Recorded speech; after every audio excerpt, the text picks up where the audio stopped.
2020. It is now 6:03. I call the meeting to order. Let's do the Pledge of Allegiance. Ready? Begin. I pledge pledge allegiance allegiance to the flag to the of flag the United States of America America, and to the to the republic to the republic for which it stands, one nation, one nation, under under God, God, indivisible, with indivisible, liberty and justice for all. for all. All right, roll call of directors. Director Garcia, Here. Director Gibson, Here, Director Kelling, Here. Director Nyman's here, Director Schoenberg. Present. You have to be different. Okay. Okay, we are have you a okay? quorum. We have a quorum. All five of us are here. Discussion or vote to. Can I say something quickly? Yes, Director Schoenberg.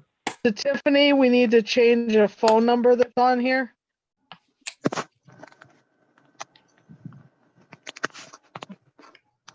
I'm not sure. I think that might be Becky. Yeah, that is Becky. That is Director Gibson. Okay, discussion. Sorry. What? Never mind. Oh. 2, discussion, vote, adjust agenda if necessary. I think we're good. Yeah, well, yeah, is D gonna be, is D on right now? I thought D was coming late. He's coming late, so we're gonna go into the budget discussion. Oh, that makes sense. Okay, Yeah. thanks. So number 3, public comments. Are there any public comments? Okay, no public comments. All right, 4, discussion, vote on proposed budget for fiscal year July 2020 to June 2021. Would you like to lead that discussion, Director Schoenberg? I can, or Becky, Director Gibson, do you want to try?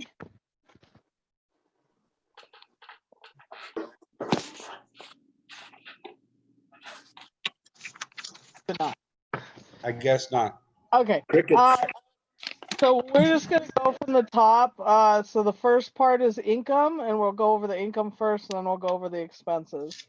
Okay, I'm just gonna read line by line what it was last year and what we're proposing for this year, and if there's questions, why. And then if there's a question on a particular line item, we can have discussion. So okay, so for water sales residential, last year we had $1,000,001. I can't even see this. $1,000,180,500, and the proposed for this year is $1,000,179. And the reason it went down slightly is we just figured with the whole COVID situation that we're probably going to be bringing in a little less money. Now, this isn't necessarily exactly what we bring in. This is what we bill. So, but because some people didn't get turned off, et cetera, we probably be billing a little bit less than we because we were. lost fees and we've lost, Yeah, but this is just water sales residential. This has nothing Right. to do with fees. So, but we propose that it's not going to be as much as it was the previous year. plus we're probably not going to increase the final increase. Correct. So anyone, I guess, what I'll do is I'll just quickly ask if anyone has questions about that. If not, we'll move on. And then if you want to go back, if you want to backtrack because something comes up, then just let me know. Okay, so I'm moving on to business. We did the same thing with business. We last year took in, and you know what? I read you what Linda proposed. I'm sorry, but what I should be reading you is what we took in last year. So we took in last year 128,342. We've already haggled back and forth with Linda, so she agrees on all our proposals. So you can kind of skip the you don't even have the proposed, you just have our overall proposed, so we don't have to worry about that. So yeah, so it was It was 128,342. This year we're proposing 126,000. So again, a little bit of a drop, not huge, but somewhat of a drop. So just yell out if you have a question. Yeah, just keep going, Lisa, until if somebody can just speak up, if Okay, they have bulk something. sales, we took in $70 last year, but we sold a little bit this year, so we anticipated 530 this year. Yeah, why the big difference? I mean, that's a big, huge difference. That's $500 almost. Because last year we didn't have bulk water sales to speak of, and this year we already sold water to groundbreakers when they were working on their property over by the daycare. Right, so we basically only added a small amount to what I think we already took in from groundbreakers. That's, yeah. Okay, what?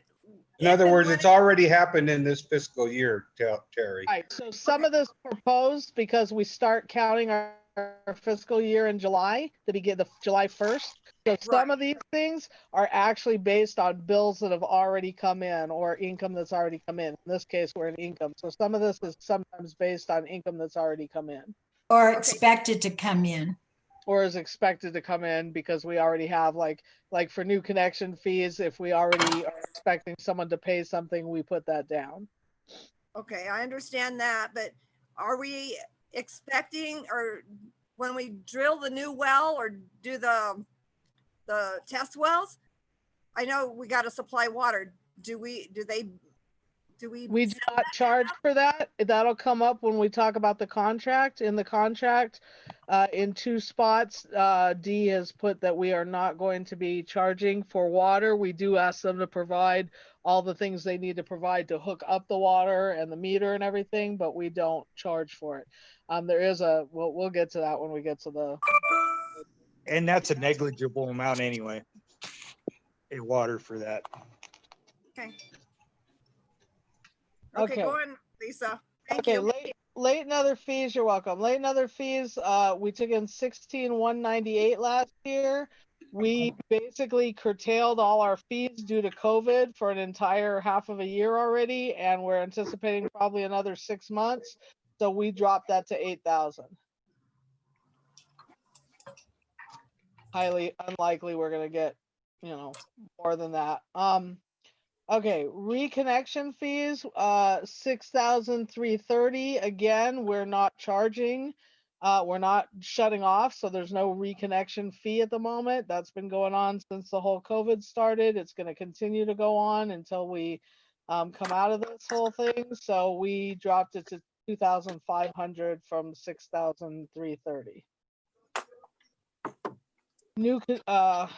Whoops, wrong line. Credit card fee income. Again, we are not charging for credit card stuff. We took in 5,457.64 last year. We're anticipating more like 2,500. We're hoping by like January or something we're able to charge some stuff, but we base this on the fact that at least 6 more months are going to be lost to COVID. So new connection fees, it was nothing last year, but we already have someone who should be paying $200 for a letter of Intent. yes, to provide water. So we put down 200.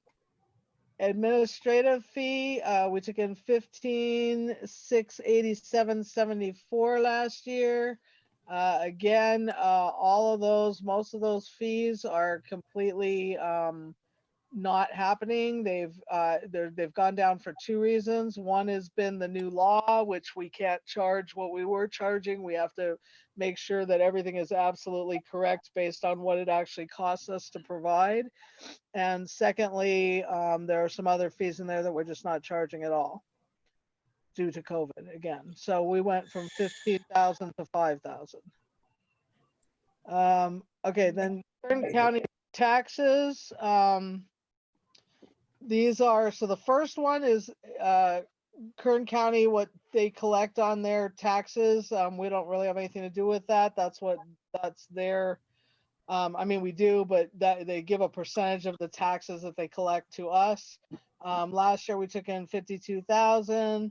This year we're expecting some people may not be paying their taxes. So just what we bring in this year it may still be that they're hoping to collect that much, but we may not actually collect it. So we're anticipating more like 49,000.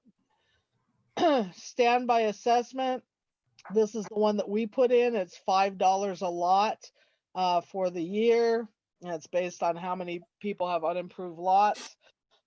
Last year we took in 6,982.28. Again, we're expecting probably some people are not going to pay this, or the lot has been improved, in which case it's no longer on the standby, but mostly probably people not paying it. So we dropped it to 5,800. I mean, they may go after them and it may come in a subsequent year, but we're not expecting it necessarily to come in this year. With delinquent assessments, we asked Kern County to collect 2,180. Well, we asked them to collect whatever we asked them, but we received 2,188.83 last year. This year, again, we're anticipating we may not receive as much, so we put 1,250. So the Kern County totals add up to $56,050. So that's what that total is there. That's just the Kern County taxes. Then we go to our California Bank and Trust cashback savings. We only took in 500 last year. We still have a question about this. Really, it seems like it should be 1,000. We get 500 every time we get to a certain amount, and Johnny's been ordering an awful lot of stuff. So it is something we probably want to look into again, but we're only anticipating 500 because that's what we got last year. Interest reserve funds. 360. Now, Lisa, really quickly, do we have to request that, or do they automatically pay us the 500 when we get there? It's automatic, but one time they just neglected to pay it, so we had to say something. But it's supposed to be automatic. So we may have to go online and look at that to see if. Yeah. Okay, sorry. No problem. Interest reserve funds. This is interest that we've received 363 last year. We just anticipated 300. We went down a little in case because interest has bottomed out. So we were it was pretty low to start out with, and now it's even lower. So gain loss on sales of equipment. That was a 0, still a 0. We haven't sold anything. We don't expect to be selling anything this year. Property lease rental income, it was 24,469 last year. There is like a slight increase that happens on the T-Mobile automatically. And so we're anticipating that's going to go up ever so slightly to 25,000. So up a little bit more than $500 based on their per month increase that they wrote into the contract. Grant income, we didn't receive anything from USDA at this point. The ECWAG has not gone to us. It's gone to elsewhere, went to D, not to us. So we're not doing anything on that right now. And then the grant income for the FPPD Lake of the Woods, we took in 8,700 last year. We're thinking it's going to be somewhere around 9,000 this year. And based on kind of what we've put in and what's still left to do. And so that brings us to a total income of last year it was 1,448,000. This year we're anticipating 448,297. This year we're anticipating 1,414,000. So just a small drop, 580. So we're pretty much anticipating the same, but with a little bit of a drop. So anybody have any questions about income?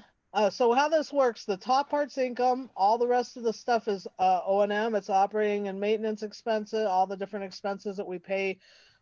Normally, they're not expenses we pay out of special like emergency reserve funds or any of that.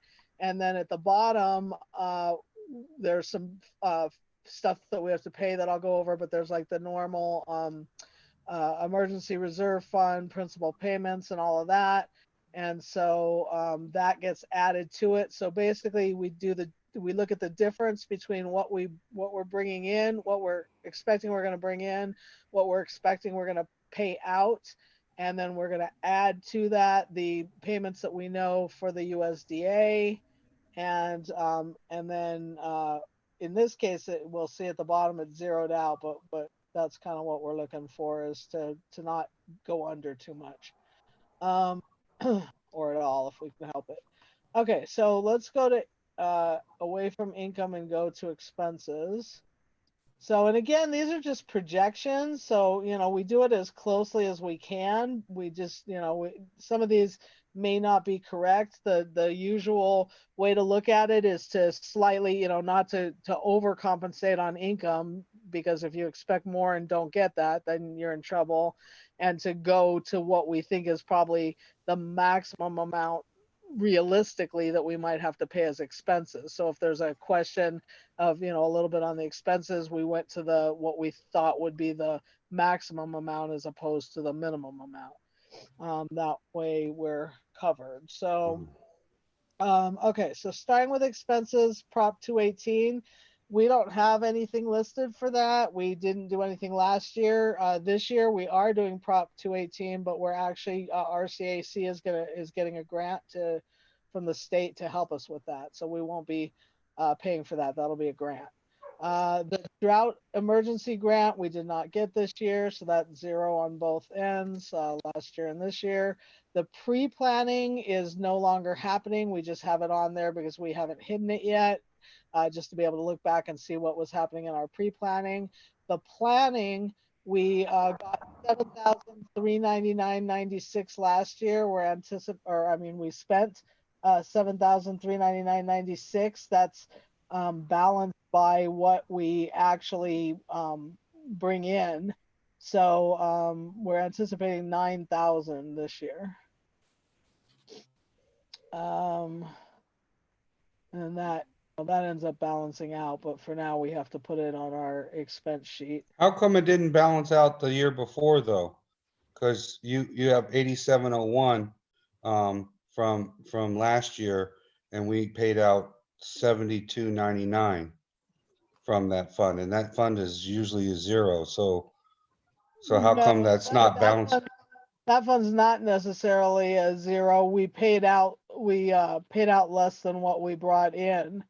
So it probably means that we brought in and then some of it was like, I don't know, spent on Or was it meetings transferred to our report, to our regular account, Linda?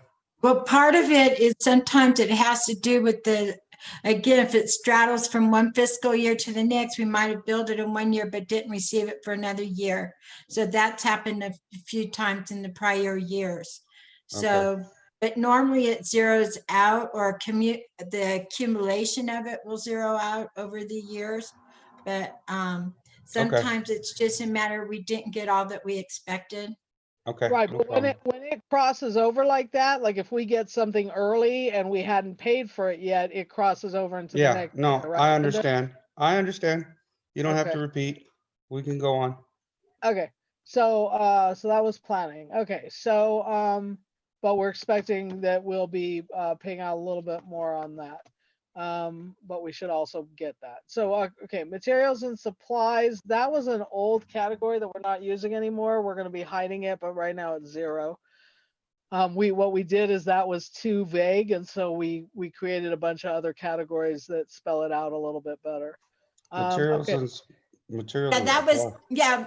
I on don't the see that ones- on here.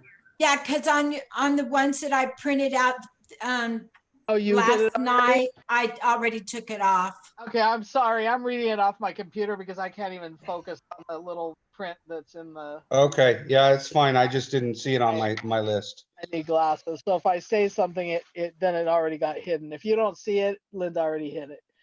Okay, Okay. so okay, operations, pump power, electrical. So we spent 49,557.89. We're anticipating it going up a little bit to 52,000. Just because our electrical's been going a bit. Well, But- yeah, and they're planning a rate increase. They've already they already notified us that they're gonna raise the rates. Right, hopefully not too much. So we've been being able to, we've managed to work with them and keep it down, so we didn't go as high as we could have. We kind of thought that it may not go up like that much. Okay, so uniforms, mats, towels, we spent 4,165.87. We're anticipating 4,300 because this includes the stuff we buy for the guys out in the field, and we've got new guys, so we're gonna have to buy them pants and shirts and stuff, so it's gonna be a little bit more expensive. Okay, distribution system maintenance was 211,084.96. We are going to be putting some additional work into the distribution system. That's small stuff, that's kind of normal operating stuff, but that is having problems. So that we raised to 250,000. Originally we had this at 400,000, but we forgot, thank goodness Linda pointed out our error here. So Linda saved the day on this one because we were anticipating too much because we were putting it in our regular O&M and it shouldn't be there.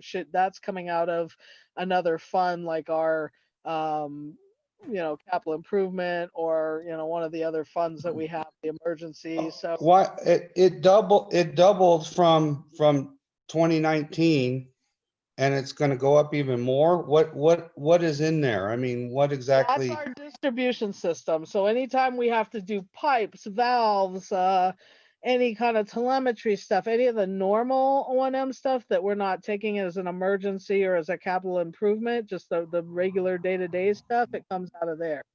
Clamps, all that stuff. Clamps, everything, yeah. If we have like a much bigger project, like what's gonna happen with the boosters on, that we're gonna be dealing with on Elm, on Wolf. See, I was thinking that's part of that, but that seems an No. awful lot. We No, had because we- that. Go It's ahead, because we have to pull the booster house out of emergency reserves. We have to spend some of that money, so we're pulling the booster house out of and Manita and the other trails we do, we're pulling that out of emergency reserves. This is just other maintenance, like we've had a lot of leaks lately, so it's like Plus- Plus, you got to understand, Brahman, we didn't have money before, so we put off a bunch of stuff, and now it's compounded itself. Now it's costing more to keep it maintained and trying to catch up again. But Okay. we did pull it way down. We're thinking we're going to be spending about 400,000 on our distribution system, but it's not all going to come out of this area. We're not going to expense it here. Some of that's going to be coming out of those other funds. So, okay, tool expense, it was 2946. We're anticipating 25. We're hoping that we hold on to some of our tools and we don't have to buy quite as much, but we still always have to replace stuff. So, I know we already spent money just on the water, the little the pipe locator. That, that's all those kinds of expenses. So that's considered a tool because it's not that expensive. So, even though it's expensive, but it's not. So, okay, fuel, 9,977 last year. We're anticipating that the prices are gonna go up a little bit, so we said 10.5. Not significantly up, but somewhat. Mostly, and also we're gonna be running all the trucks because we have more guys out in the field. And we're running a Polaris right now too. Yeah, and we can't ride double because of COVID, so we have to send individual vehicles. Yeah, that's fine. Okay, environmental fees, 927. Those we anticipated are gonna go up. They go up and down every year. If you look 2 years back, you'll see they were pretty high. So some years we pay less, some years we pay more, but we're anticipating it's gonna be a more year, because it kind of fluctuates every couple years. So we said $2,000. What is included in the environmental? That's stuff that we have to pay for, like the state stuff, or it's what, can you just name some fees, Johnny? I can't come up with them off the top of my head. Yeah, just like the EPA, the San Joaquin Valley Air Pollution Control Board for our generator and our equipment, and it's fees like that. So It would have any kind of regulation fees that we have to pay yearly, and we don't control what they charge us. So it's just kind of You get a bill and we have to pay it. exactly. And sometimes the licenses or the bills don't cost as much, and sometimes they cost more. So Big those brother. are Okay, thank you. okay. Testing and lab fees. This is the same thing. It goes up and down all the time. So we paid 9706 last year. We're thinking like 10,000 just to be safe. We didn't go way up. We kept it reasonable, but those tend to go up, not down. So equipment rental, we are anticipating having to rent a lot of stuff. Last year we paid 1,680. Whenever we have a leak and stuff, right now we're having to rent some of like the trash pumps, so we have to rent stuff. So we've also had to rent for potholing, which we're going to be doing. Like that's already going to be a bill that's coming up. So with Johnny, just held on to something that we were potholing with that we're now going to hold on to and try to do a little bit more potholing on our own. It was actually a company we had hired to do it, but now we're going to try to rent it out and do some ourselves. So yeah, so we went up to 4,000, which we felt was kind of, we've already paid a little bit under that already, and like I said, we're gonna definitely be paying out in that area.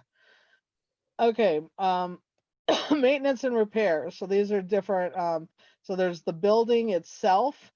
So this is not, so distribution system is all the pipes and the wells, tanks and everything. The building itself is just like our two, the building in the yard or buildings in the yard, the actual Main office. office. Yeah, so that was 18,900. We have to do a bunch of stuff we still haven't done, like painting. We just did that front office deal with the shield that we put up, which we didn't put under COVID because it's basically a facility improvement. Although we are counting some COVID stuff separately now. So we anticipated 35,000 for that because we have painting, we have maybe if in there, we can also get the carpeting pulled out and either replaced or something. So there's some stuff we just have to do that we haven't done. Yeah, because computer- we haven't done the office in what, 30 years? We've done a few little things, but we haven't done anything, for quite a while. I mean, it really needs some work. I mean, we Yeah, really, it hasn't been painted or roofed in all that time, so everything is going bad. Yeah, so that it may end up being more than that, but for now, that's what we anticipated. what do you think it's gonna cost to re-roof that one, the office? Well, I'm not sure. I don't know what roofing costs are nowadays, but Yeah.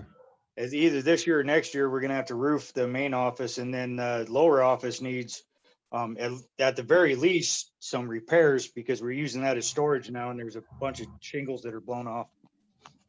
Okay. So then, going to computer maintenance, we spent 8,653 last year. We're hoping we don't spend as much because we just did a good deal of maintenance, so we said 6,000. So we're hoping to go down a little bit on that expense. Equipment maintenance, we spent 19,304. We did quite a bit of equipment maintenance, but we still have stuff that needs to be repaired. We anticipate about 20,000. Yeah, vehicle maintenance, we spent 2,225. We again have done a bunch of vehicle maintenance, but we're anticipating some work. I mean, there's just always like routine maintenance stuff and it adds up really quickly. You can see a couple years ago, we spent 5,000. So, but we're anticipating 2,500. But that was before we got the new trucks, right? Yeah, but no. we just had to spend $500 on one of the trucks for a new alternator. And one of the other trucks, the battery just failed, so. Yeah, the That's 5,000 is. adding up quick. Yeah, no, 5,000 I was get it. after- The 5,000 was after the new truck. Oh, yeah, that's right. The new trucks are a while ago already, and the Polarises. I mean, it's already been a few years. So At the Okay, new trucks, before the new trucks, we were hitting 10, 11,000. If you look at 16 and 17, it was over 11,000. Yeah, Yeah, so it's gone down. It's definitely helped to have the trucks. It's definitely helped to have the Polarises, but we have had to repair some stuff. So maintenance and repair. yeah, go ahead, keep going. So the total for maintenance and repair last year it was 49. This year we're anticipating 63,500. So it is going to go up. You were going to ask a question? No, go ahead. Okay, so on the wages. Okay, wages have gone up significantly. So administrative wages, last year we spent 80. The year before, the couple years before we spent less, but it's because we weren't paying as much or we had less people at different times. So we're anticipating a $10,000 jump on that because we brought the new person in at a higher wage. And we also have had some raises. Is that the office people? That's only the office, yes. So admin, other staff is basically 2 people. So then our administrative, which is just those people, doesn't include Johnny, that comes to 90,000. So operations managerial, that's our manager. It's was 84,538 last year. With the cost of living increase, we're anticipating 86,000. And I just want to point out that the only reason why it's that much is because I don't take my 3 weeks vacation, and the sick time, typically I just take long weekends and I cash in my vacation time. Right, so it's not the amount of his contract, it's the amount of his contract plus the vacation or sick leave that he doesn't use. So, okay, but he doesn't do overtime, whereas the other, the operations other staff, this next one is both overtime, it's for all the rest of the field people. So that was 138,415, and that's gonna go up to 170,000. So the reason why, Wow, yeah, that's a big jump, but the reason why is that we hired our 2 new people in at a jump of, I mean, it's still like just, basically what they're calling Living adequate- wage. a living wage, right? They came in at 15. So but And also with that, it's been going up each year, but it's had a lot of overtime too. So in Right. theory, when we replace some of these trails this year that caused a lot of overtime, I'm hoping that the overtime goes down and the amount's going to go down. And you have to remember too, this is with a maximum crew. So we've actually crewed up to our maximum right now, which is great. I mean, and the wages from last year, we've had people on and off, like we haven't paid some of the people or we lost people. So that's why that's lower too. okay. Okay, so so that brings our total wages for operations, all the field stuff, and our manager to 256,000. Okay, payroll. So this is based on Linda's calculations. She has a whole little thing. So we just, took her at her calculations. So she calculated for this payroll tax based on what we anticipate paying. So that came to 34,600. That was federal, and state came to 3,000 for a total of 37,600. So again, up from last year, but that's because we have additional people at a higher salary. Okay, employee mileage reimbursement. We had none of that last year, but we're anticipating 600 this year. We have gone back and forth with that. It really depends on, where people are driving, even though, we have a couple of things that are coming up in the next, like after January. I doubt we're going to be doing a whole lot of mileage reimbursement before then, but we wanted to anticipate either someone having to drive, to a conference. We wanted to anticipate the educational stuff that we've been putting off, and we do that every year usually. So, payroll processing fees, payroll check processing, it was 2045. Again, these next three, these are all like a calculation that our bookkeeper made for us based on the new prices that ADP is asking for. So the processing is going to go up to 3,100. The payroll clock and software stays about the same or the same, well, almost the same. And then ADP retirement plan, we took $20 off of it, but it's basically. Plus that's gone up to 3,100 because we have more employees, so they charge us per payroll. Isn't that correct, Linda? 3,100? What are you looking at? Yeah, they Payroll raised check the rate. processing. Rate Yeah, varies. It depends on the number of checks, how often we process payroll. yeah, and along with their increase. So it's kind of a combination of the two. Okay. Oh, you're saying payroll check processing, yeah. Yeah. Sorry Yeah. about- Haven't added employees. What's that? So we haven't added employees. We still. Yes, only we have. We Sure have. have four employees now, 4 in the field. We've got what, 1, 2, 3 in the office. We have 7 employees now. So we have 4 in the field. I also. Yeah, I didn't know about the others. Well, I told you guys, and I also had a temporary high school kid. They worked a couple weeks and to help fill in because we have Sean out, and then we have Sean is another still guy out. that's out right now for a few days. So you have to get the temporary employees to fill in to cover for the lack of other people.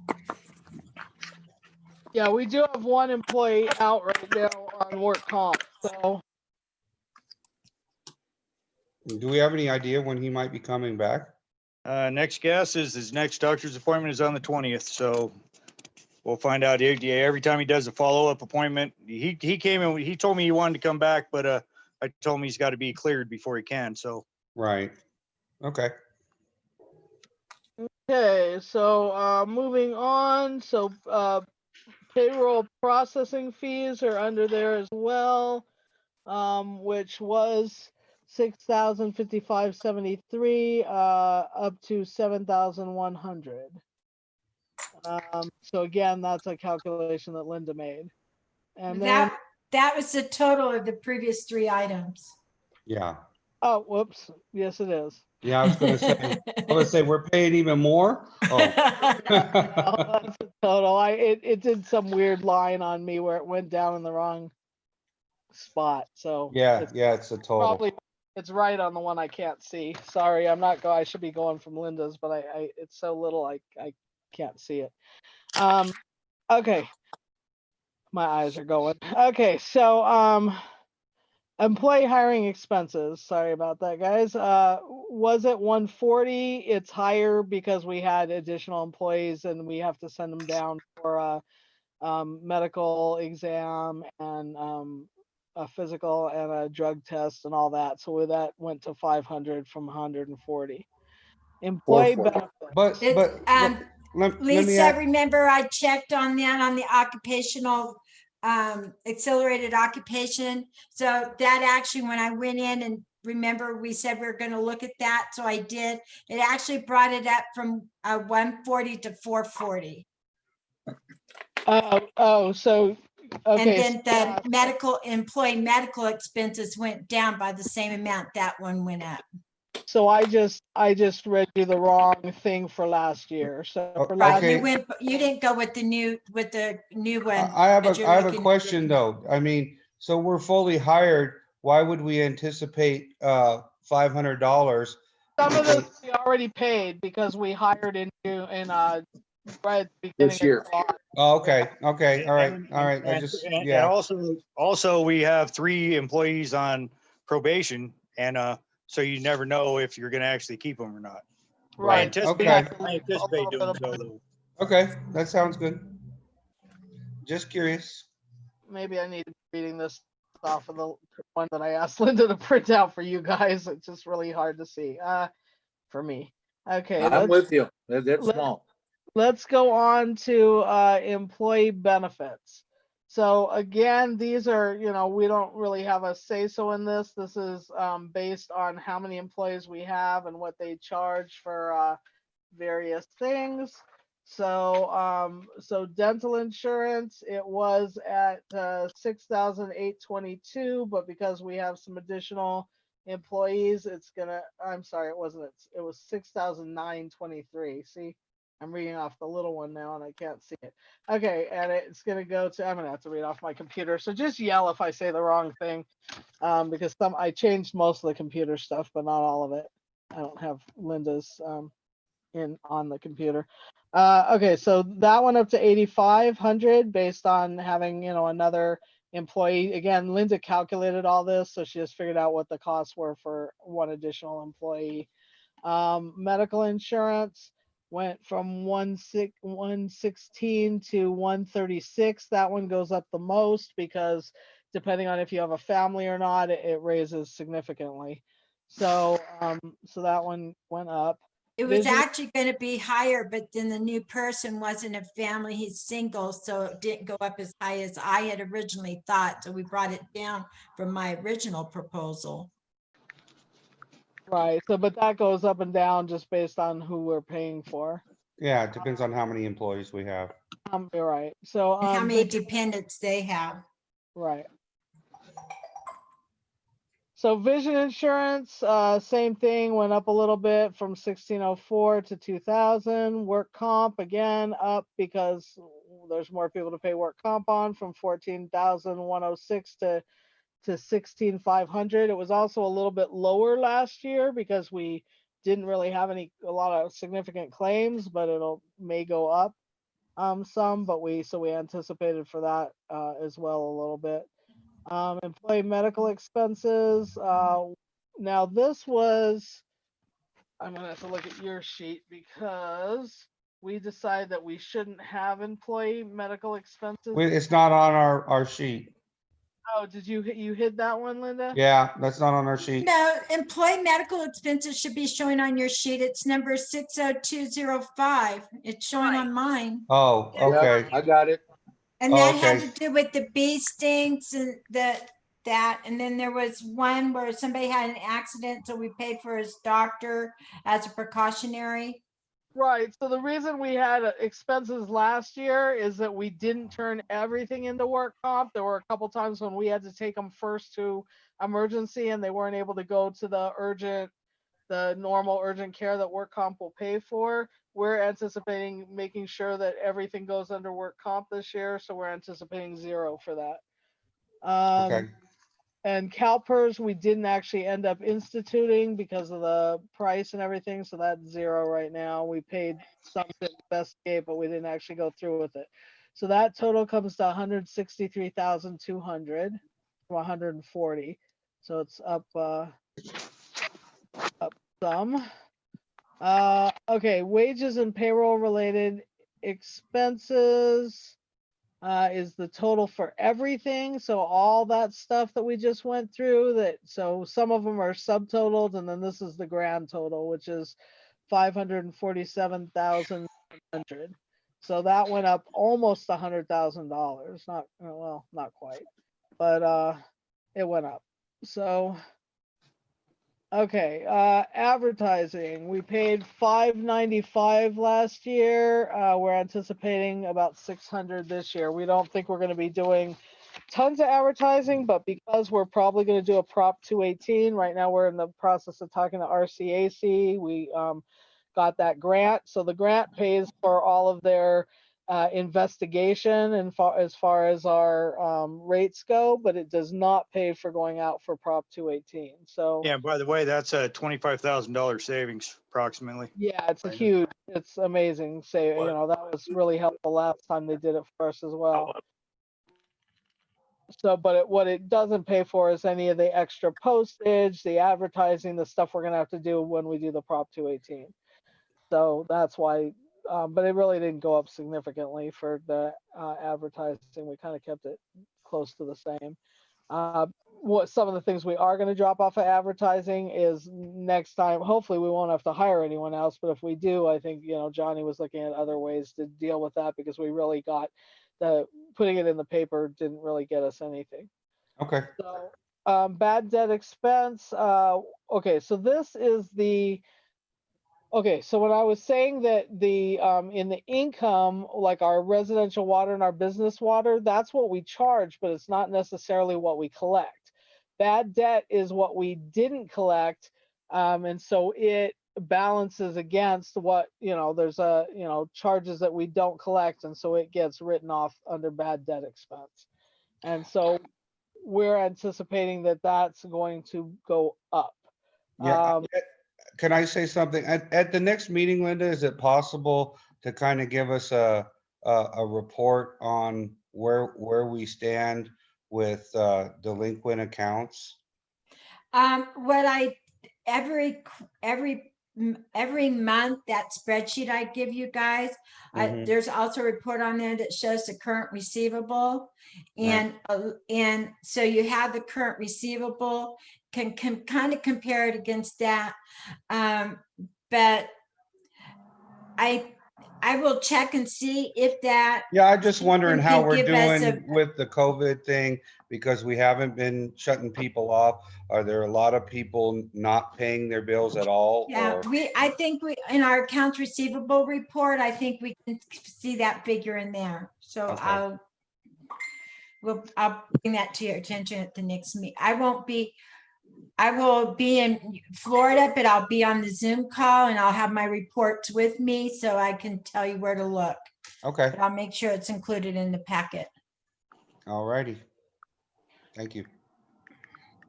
Okay, director's fees. So remember, part of these fees are paid for by the grant that we get for the planning. So we're not paying everything. So we don't have the amount that's being reimbursed in here. So last year, just the regular director's fees were 8,566, and we're anticipating 9,000. Yeah, because we have a lot of projects going on, so Ad hoc. there's yeah. more ad hoc committees happening. Yeah, I mean, there's not a lot more, but that's why it was up last Right. year before. a little Right. bit. So, dues, and we are, just so you know, I don't know if everybody knows that, but the way the ad hoc's working now is it's just like going by an hourly amount, which is $33, because the normal meeting is for 3 hours is $100, and so it's just $33 every time. So it's being charged back by that hour, but not to go over, a certain amount. So, okay, dues, 10,676. Dues on certain organizations have gone up a little bit, so we're anticipating 11,500. Not a huge raise, but the dues did go up. Education and training, we do have some upcoming stuff that we have to do, so that's going to go up a little bit. The most expensive one is the RVS that we need to send Johnny to eventually this year at some point when it's safe. So Plus, you have new employees that are New going to be employees. taking classes for D1 and D2. exactly. So we're going from 2,872 to 4,000. Okay, on to insurance. Property insurance, again, these are either based on an actual bill we've already paid or what we expect to pay. So property insurance, we already got billed. It was $5,055. Last year it was $4,578. Equipment and liability, we haven't received yet, but it was $21,772. We're anticipating $23,000. The bonds, we already kind of know what we're going to be paying, so it was $2,750. We're anticipating $3,500. Why would it be going up so much, Lisa?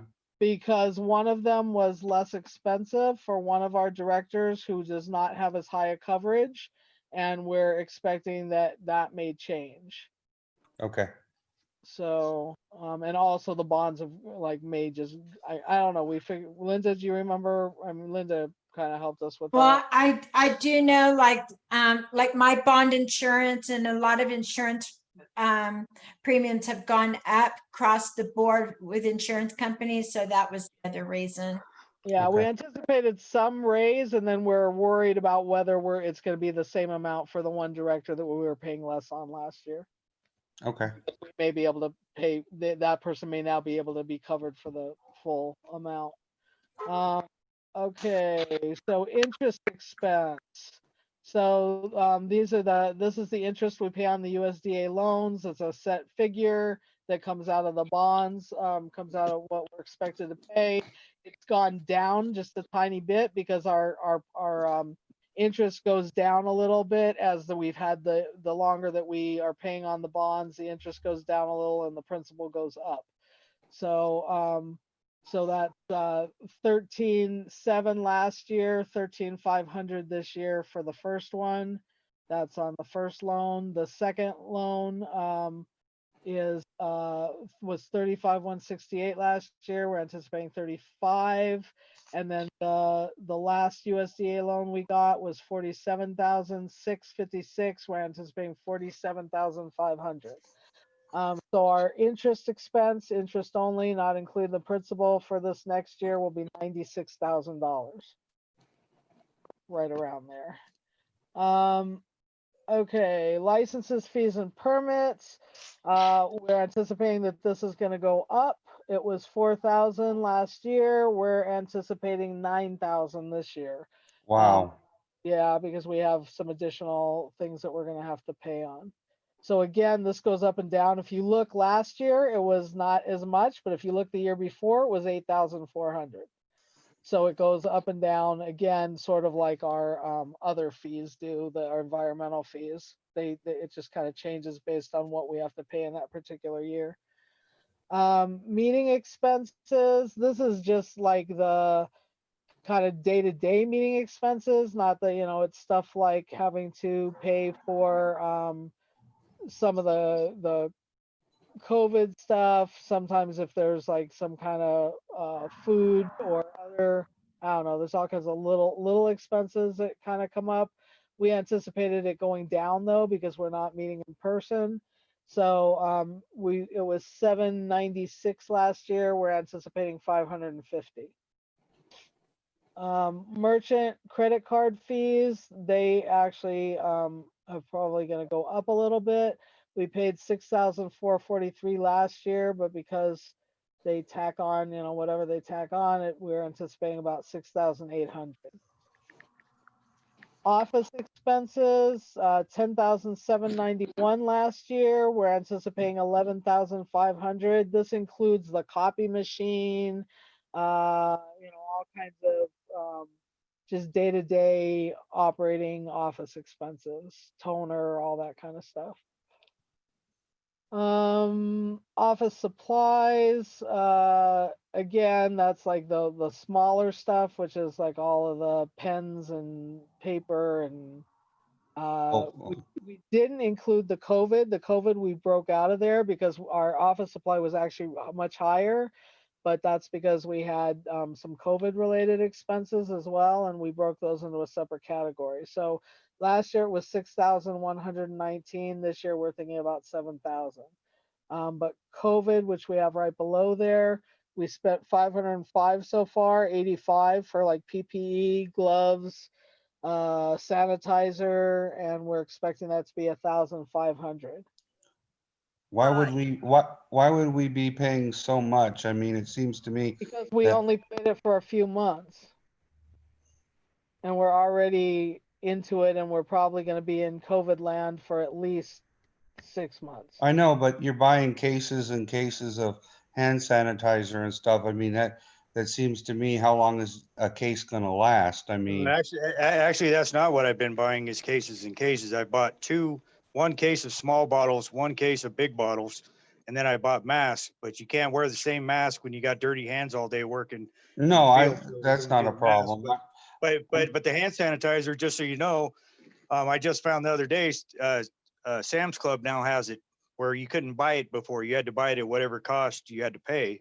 But we Yeah. still have at least, I don't know, 10 bottles of smaller bottles and 2 of the pump bottles. So that's not going to be a continuing cost unless this, continues and you can't get it. If people start to Right. panic, then I'll have to start buying it again by the case. Yeah. And Okay. The there's masks other are cheap. there's other weird COVID costs, like, and we go through stuff more also because like gloves and sanitizer, because we're keeping people out of the office more so that, you know, you're not coming in all the time to wash your hands. Sometimes you're just out in the field using sanitizer. Yeah, and So- then when I do have people coming in, I have to provide a mask for them, hand sanitizers before I can even bring them in the office. Okay. Yeah, No, I and mean, I'm sorry that we couldn't get the stuff from the state or the county. Well, I appreciate you trying anyway. I tried, and they Yep. said because we're a public utility company, we don't qualify. Right, and the reason why we broke this out is that we're hoping maybe we can put into the state, you know, to let the state know that we are spending this, and that maybe down the road we can get reimbursed for some of it. So that's why we broke it out from our office supplies also. Okay, postage, FedEx, we're anticipating it going up a little bit because we may have the Prop 218. So it was 7,323 last year. We're saying 7,500, not significant, but a little bit. Printing, again, because we may have the Prop 218, we're thinking it's going to go way up. We only spent $86 last year, but the year before we spent 1,400 because we actually had to send stuff out. So Plus, I believe the CCR is included in that printing and as CCR is, yeah, the reason why it didn't go in here is that the CCR we did like a little bit late, so it went in the next year's total. So it went in this year. So, so that's the 1,500. So we doubled kind of what we anticipate for one mailing. So we doubled it to 2 because we may have a mailing for the Prop 218. Okay, professional services. Yeah, So go on. okay. I mean, I'm looking at this now thinking that our postage may not be correct, that it may actually be more than that, because I don't know if we anticipated the postage for but well, I guess we'll have to see on that, Linda, because I don't know if we're anticipating the jump in postage for Prop 15. Yeah, I heard there was going to be an increase, but they haven't done it yet. And because of COVID, I don't think they are going to yet. Right, but we may be sending out a whole separate set of mailings than we normally do. Yeah. So I don't know, that may be wrong. We may have to revisit that. Auditor, so we spent 16,480 last year. We're anticipating that we may have some grant stuff that they have to deal with this year. So that makes it more expensive. So we're looking at probably about 20,000 total. Bookkeeper, it was 12,025 last year. We're anticipating 12,100 this year. What is that now for the bookkeeper accountant? That's Linda. Oh, okay. So that's what she gets. The reason why it's a little bit higher here is that we pay for the W-2 processing when she does that. and the Separate, 1099. the 1099 is what I meant. Not the W-2, the 1099s. So it's a little bit more than what we normally pay her monthly. Okay. Okay, so these 3 next categories are new. They're for human resource services. We did sign the contract with PASS. The ongoing support services, the micro ongoing support services, $2,050 for the year. There are no totals for that because that's brand new. The ongoing policy handbook, we have a discount on that because we bought the support services, so that's $695 a year.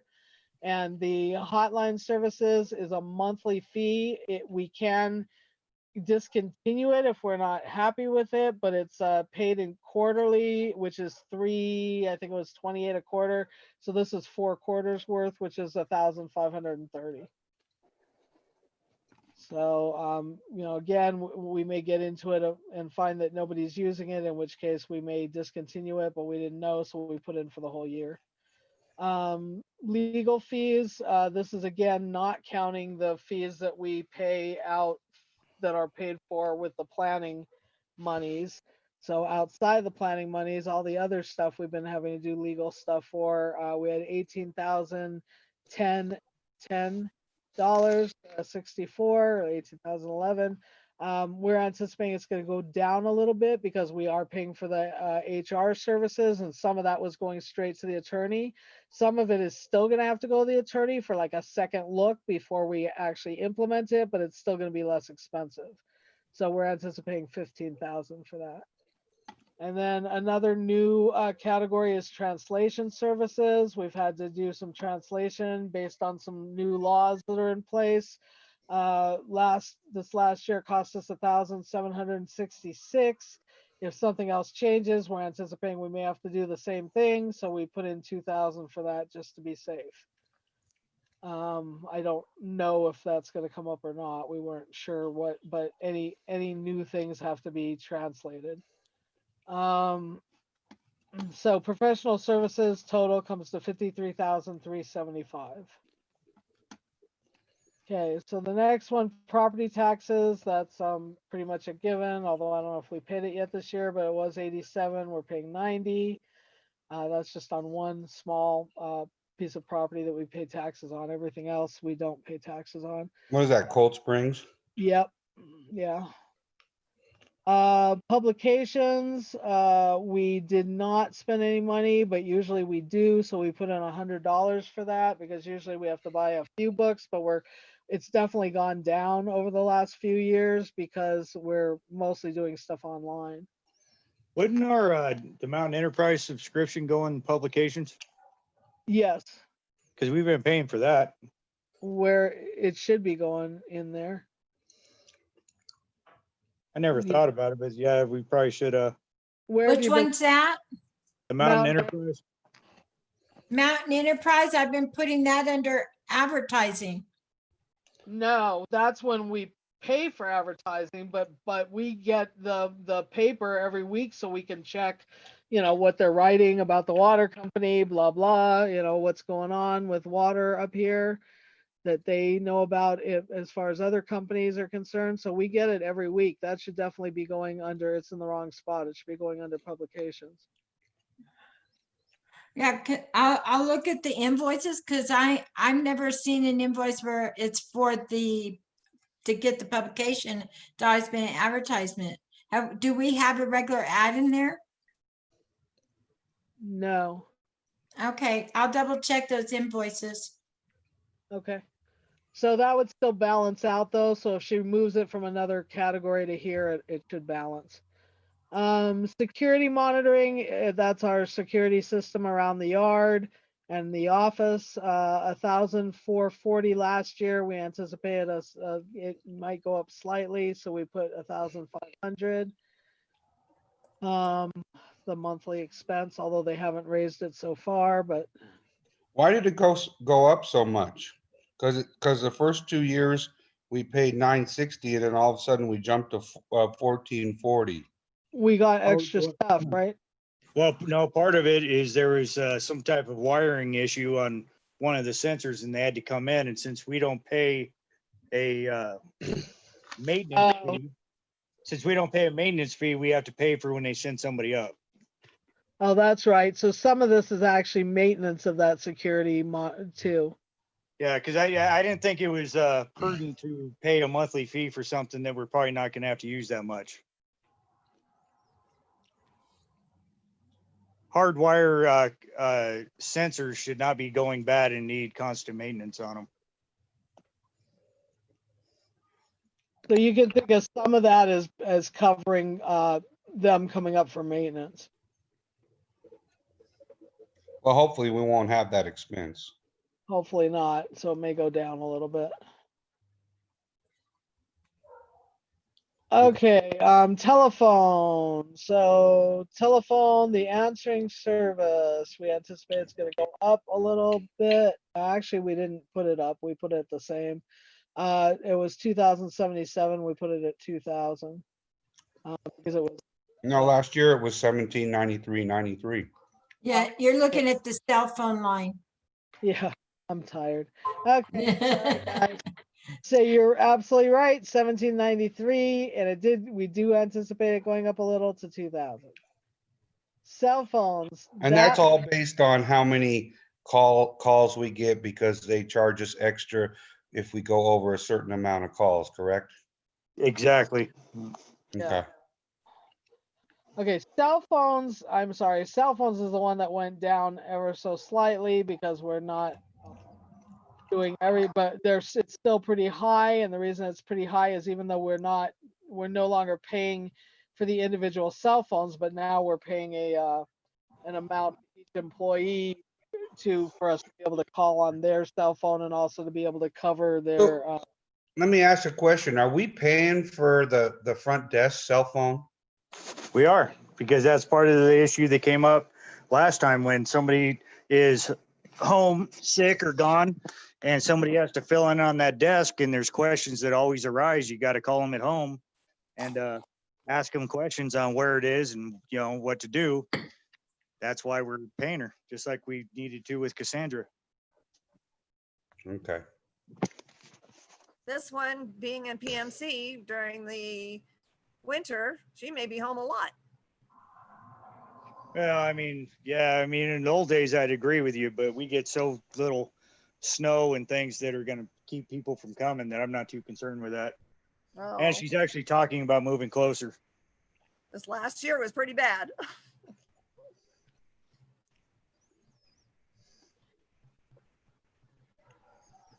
Okay. okay, well, can I move on?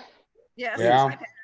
Okay, iPad internet service. This is for the iPad we use for Zoom and all that stuff. So 512 last year. We're anticipating 6 this year.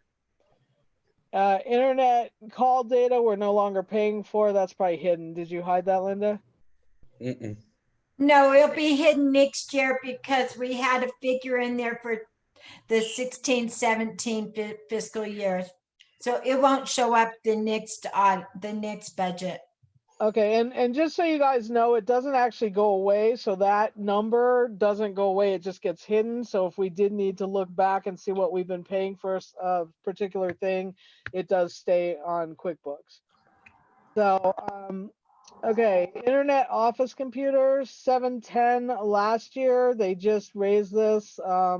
We just went through this, looking at this with Johnny, that and the Office landline. So that we anticipated 1,100, and the Office landline actually went up as well, from 2,597 to 3,600. We had talked them down on some of these prices, and it went back up because our promotional period ended. Dottie's tried to talk them down again. He may try one more time, but so far it wasn't successful. Yeah, and in addition to that, we also just found out, me and Tiffany, that when you try to get anybody, you call and you have to leave a message and then hope that they call you back, and we've yet to get a return phone call.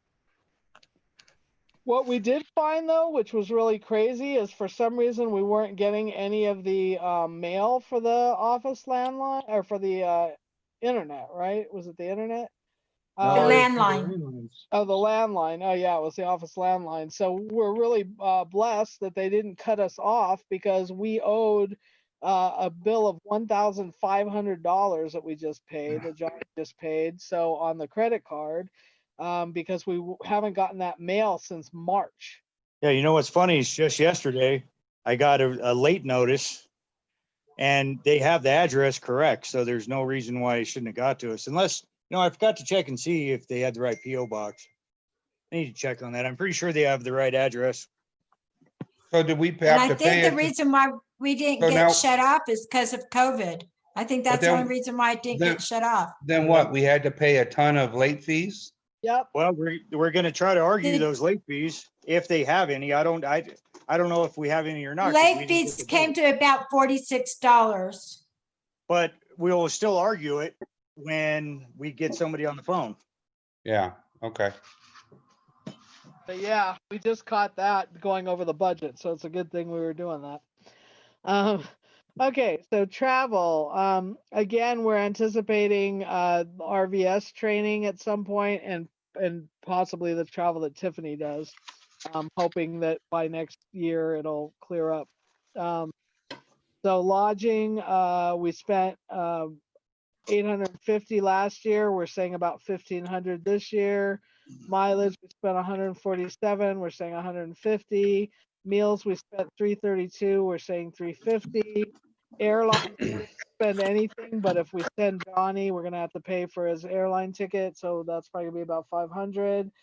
Car rental, we didn't spend anything, but we're anticipating about 300. Parking, we spent 30, but we're anticipating about 50. And then Uber and all those kinds of things. We haven't really done taxi, but shuttle and various stuff. We didn't spend anything last year, but we're anticipating possibly $100. So some of these categories may switch over because obviously if somebody's taking ride shuttle stuff, then they're not doing the car rental, but the shuttle stuff may be more expensive. So that total came to 2,950 for all the travel expenses. We're not doing as much travel, so that doesn't include like short travel like the Bakersfield. Utilities, electricity this is all office utilities now, so it's not counting any of the distribution systems. So just the office electricity for the offices in the yard was 2,597. We're saying 2,650. Gas was 706. We're saying 1,000. Why are we saying 1,000? That seems like it's way up. Because I mean, if you look at the previous years, I mean, in June of 2019, we had almost $800 and then we went down to 706. I mean, I But there was a can't, notice that went out saying that there were gonna be increases. So Plus- Plus I again, tend to, plus again, we're going on the high side on the expenses. So if we don't have to spend that much, we have that extra in that budget. and We're then also we also were thinking that we're gonna have a harder winter this year compared to last year and prior years. Hey, I wasn't thinking that. Do you have some inside scoop on that? Well, no, I was just noticing the last couple of years, every year the snow's gotten better, I thinking to make up for the drought we had for almost 7 years. Well, I'm So- hoping you're right. So that's what was my thinking. Plus the increase that, they had advertised that there might be. okay. Yeah, I think we added up what we were paying, what we paid last year, and then what we think the bill might come to with an increase and with, slightly more office stuff because people, once they're in the office, are not going out, it's just kind of the heat staying consistent and stuff. Okay, so trash. That's going to go up a little bit just because we've had more stuff that we've had to do those special dump runs on. So it was 1,191. We're anticipating 1,500 for some cleanup that we're going to have to do. So that total on utilities comes to 5,150. So our total expenses came to 1,228,970. Our net ordinary income, the difference between the expenses and the income, 185,610. You notice it was 377,000 last year. So that's definitely because of the increase down. And then other income we don't have.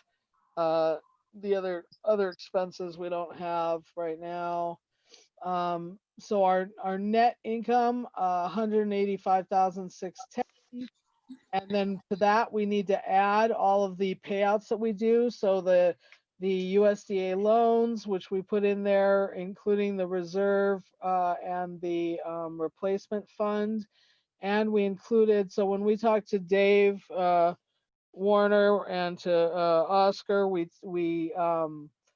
talked about changing the amount we've been putting into the emergency reserve fund based on kind of what amounts, based on some calculations with a spreadsheet that we did. So we were just sort of putting money in whenever we could to the emergency reserve, but we anticipated that we're going to be putting in $29,000 each month instead of what we were putting in, and that comes to 97,660.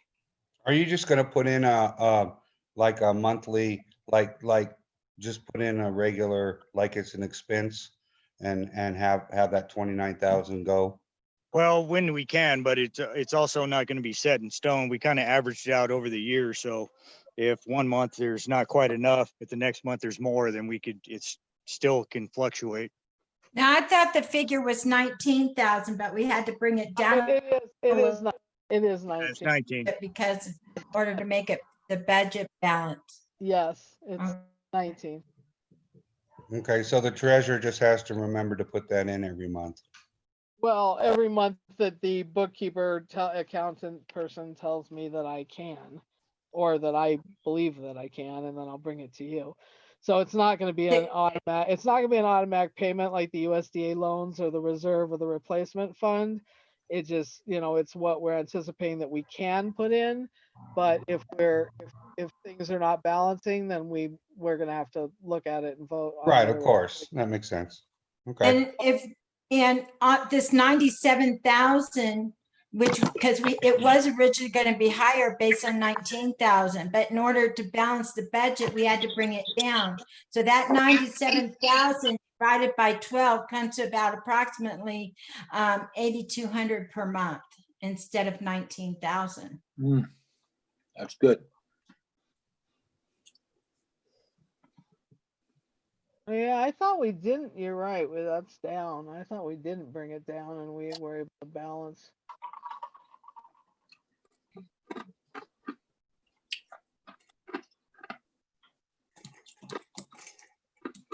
Yeah, so that went down from what Dave was saying because we didn't want to go into the red with the emergency reserve fund. Also, I think on our, and we'll find out when we talk to RCAC, but they were recommending a particular amount of, I thought, like $1 million, which we're pretty close to, but we are going to have to dig into the emergency fund right now because there's some emergencies that we have to fund. But, I don't know if, of course, this is only not even $100,000, so it's not even gonna replenish what we're gonna be taking out of it.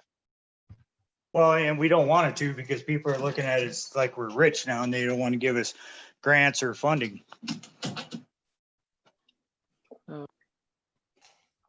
So that amount, I think we may need to talk some more to Dave, and I know he's on the line here, but we may need to relook at that amount, or maybe we need to not put into the emergency, because part of the reason why, when we made the mistake, which luckily Linda caught, of taking stuff out of our distribution system to pay for, out of our O&M to pay for like the booster and stuff, and not from the capital budget or we have a couple other different funds that the pipeline, well, it's not called pipeline anymore, so we have one called contingency that we need to change the name on, which we're going to be doing at the next meeting. But when we're taking money out of those, that's not part of our normal expenses. So that's how we got to zero. But really, we have dropped. When we first did this, we were in the red. And you'll see last year we were in the red, $129,000. So we really took out too much. We shouldn't have been. We took out more out of our. We still had that, but we placed that money in our emergency reserve fund when we really didn't have that much money to place in there. So we did it a little bit incorrectly.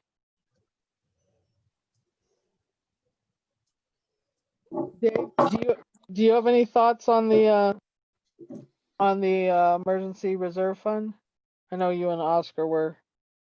I say we spend it. Well, if you don't spend it, you are going to get penalized when you go to someone to ask for funds. they're gonna say, and all I can say is that I would recommend that you have the funds targeted for certain projects, for stuff.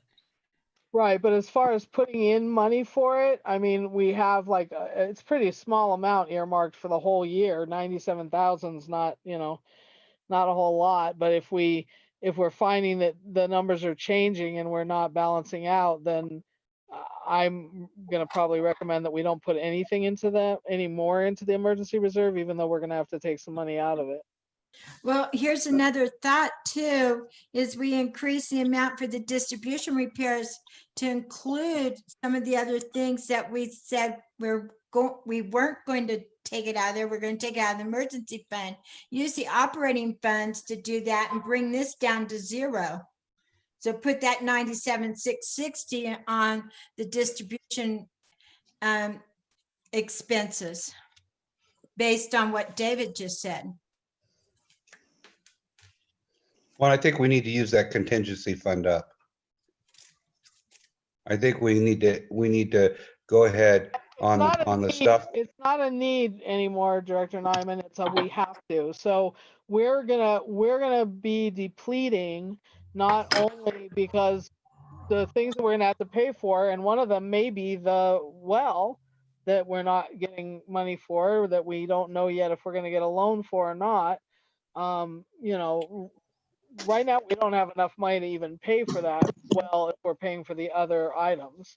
But that money is going to deplete all on its own just between the boosters and the couple of streets that we're having to do because they're an emergency and we need to get those, at least the one of them for sure, the Manita Trail.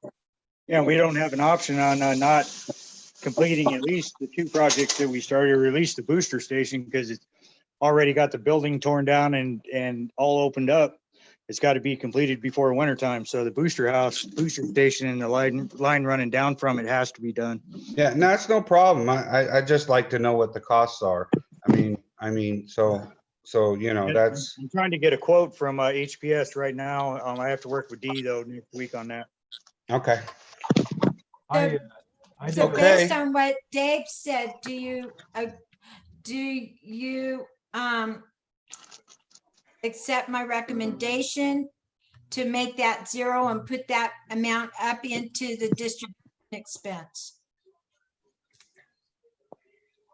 I'm okay with that because I mean it just means we're not putting more. I mean the only issue is that we're going to be doing another rate study with RCAC, but the whole idea was that if something fails catastrophically and we can't get an emergency grant, that we have to have enough money to hopefully be able to cover something.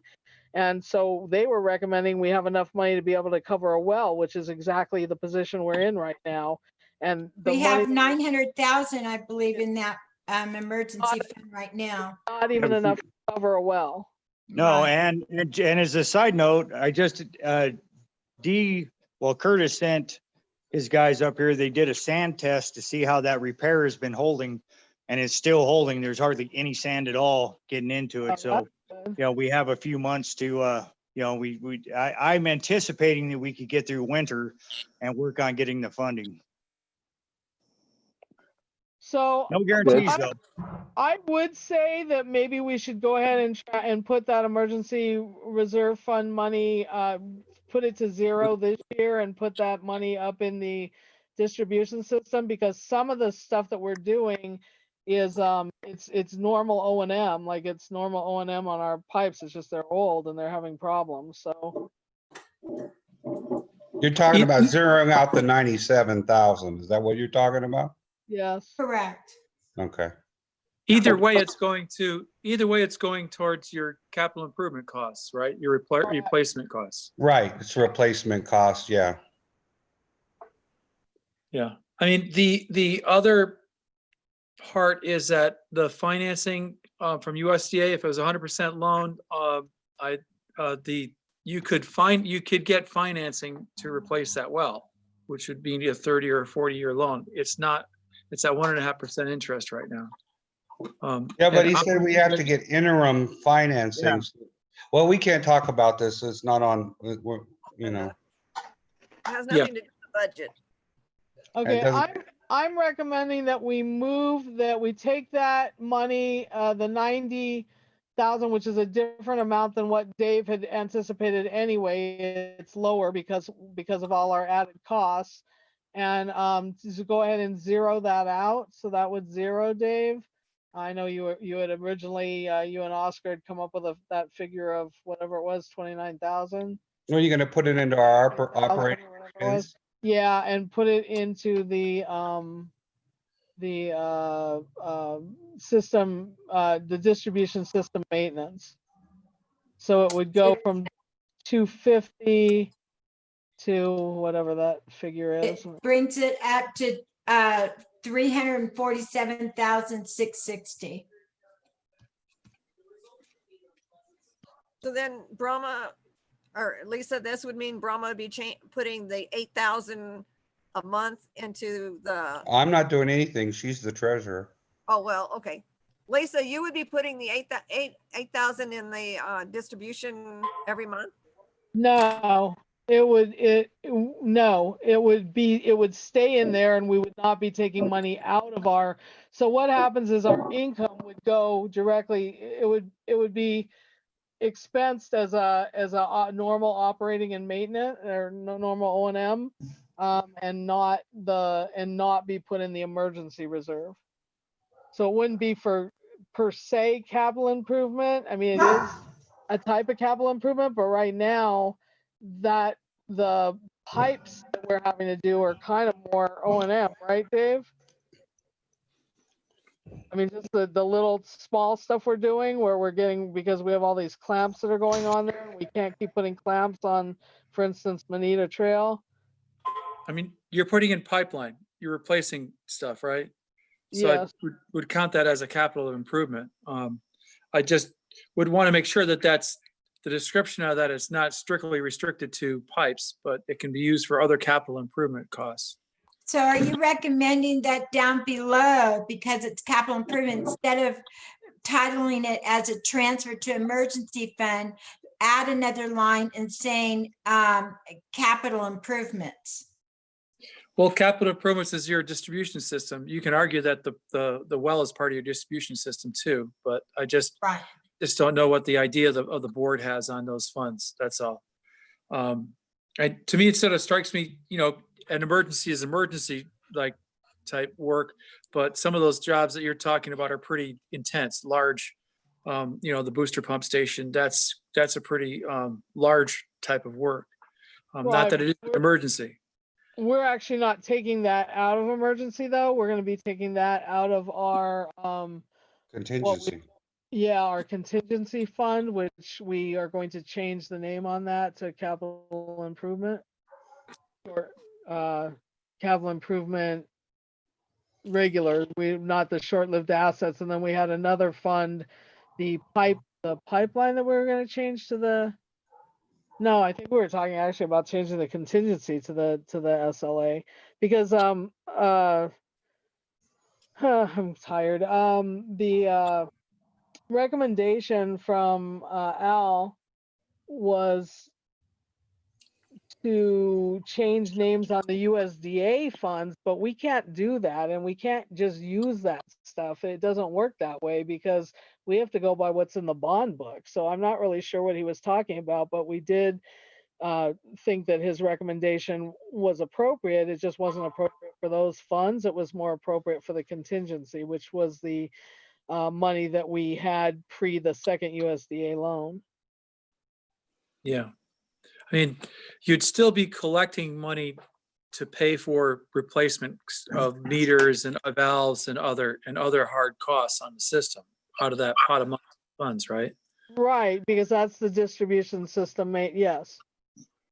As well as Part of that would be pumps. distribution system, and if we had additional expenses beyond that, it would be coming out of, yes, that short-lived assets. But as well as pumps and maybe part of the cost for a well and such. I mean, on longer term stuff, you could get financing. So that would help you retain, that should help you retain some funds to direct it towards other costs that you need. So I do advocate putting aside a pot of money that's designated for capital improvement costs. And I noticed you have several different funds, and it looks like you're trying to condense some of those into fewer pots of funds with different names. No, we're not condensing any of them. We're just changing the, we hadn't been taking any money out of the, we were under the impression that we could not take money out of the one that we currently call contingency necessarily, but looking at everything, we are able to do that. What we can't change that Al was recommending are the ones that are attached to the USDA. Even though he's USDA, he was saying we could, but it's all in the bond book what we're supposed to do. So, but yeah, so we wouldn't be doing less, but we have one pot of money that would be completely, well, we have two pots of money that are available for like the short term. Well, what did we change the name of the pipeline fund to? Tiffany, I don't have it in front of me. Or Linda. Oh. I'm looking. Short-lived assets? We didn't change it to short-lived assets, but we want to change it to short-lived assets. Okay. And then the other one we wanted to do as capital improvement. Yeah. And then the emergency needs to really stay emergency, I believe, because that was a recommendation from RCAC to be able to cover catastrophic, that you're supposed to have a certain pot of money all the time to be able to cover catastrophic events that happen that, you know, you can't get a emergency grant for. So you have that money, you'll never get any loans. I mean, you'll never get any grants because they'll say you have too much money. No, not necessarily. You just have to have that, and you have to have what's in there earmarked with projects or things. So there's going to be a certain amount that we can have simply for emergency, but if that's too much, then you have to have it earmarked for something. Right. I'm But I- saving for this.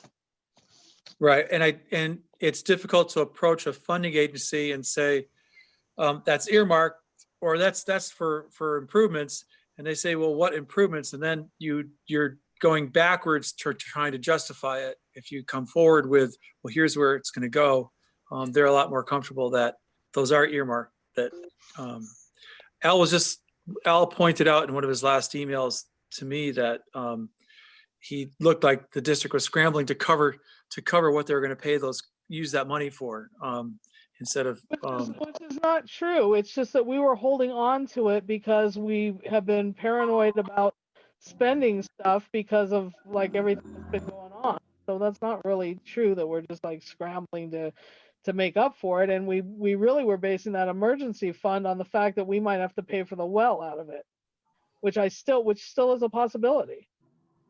I mean, if the well goes, we know we're not getting emergency funding for it. So if the well goes, we're probably paying it out of that, and we're not even going to have quite enough. We're going to have to dip into our distribution system. So far it's looking like it's not going. It looks like it's okay because it's not, you know, the repairs seem to have worked. So I guess that money could go towards some other things, but that's why we've been. And I'm not really sure how that worked, you know, because I mean that was all based on RCAC. Okay, I think we are getting off topic because It's we not need. it's not off topic because it still has to do with the budget. Because if we don't, I mean okay, have we all agreed that we're going to take the money out, that we're not going to put money into the emergency fund? I will tell you that the pipeline fund was renamed to Capital Replacement Reserve. Right, but that's so small. It's only like $70,000. Right. We already So- said we were gonna spend that money on the distribution system on the new pipes. And that we were gonna, Well, and on some of the new pipes, I wouldn't be surprised if we didn't spend all that on the booster station. right, so, I mean, and then whatever else we need, we're gonna take out what you're gonna name as capital improvement or an SLA is the contingency fund. That's Which- no, 289,000. No, but Going for for the booster, it's going to be gone. The contingency fund, we are going to be spending on that booster already. Like we don't have money coming in for that. We can't wait for a grant or a loan or anything on that. We need to I know, just, we don't even know how much it's gonna cost, Lisa. At this point, I mean, no one's I- gotten I us could- any figures. I it's mean, going to we be a have lot more between than the, 70,000. wait a second, let me speak. Between the 289,000 and we got 70,000, so you're talking about $350,000. So that money's gonna be spent on the booster, and then you've got a couple trails that we need to replace pipeline on that are First of all, emergency. We're off topic because we don't even have those numbers in front of us. Besides, You we know that. already, I don't have those numbers. I don't have those accounts in front of me. It's on Right. our monthly balance sheet. besides, I thought we already established that we got to spend the money for this stuff, for this We trail have. out of the emergency reserve. That's the account that we're trying to deplete some of and account for the rest of it.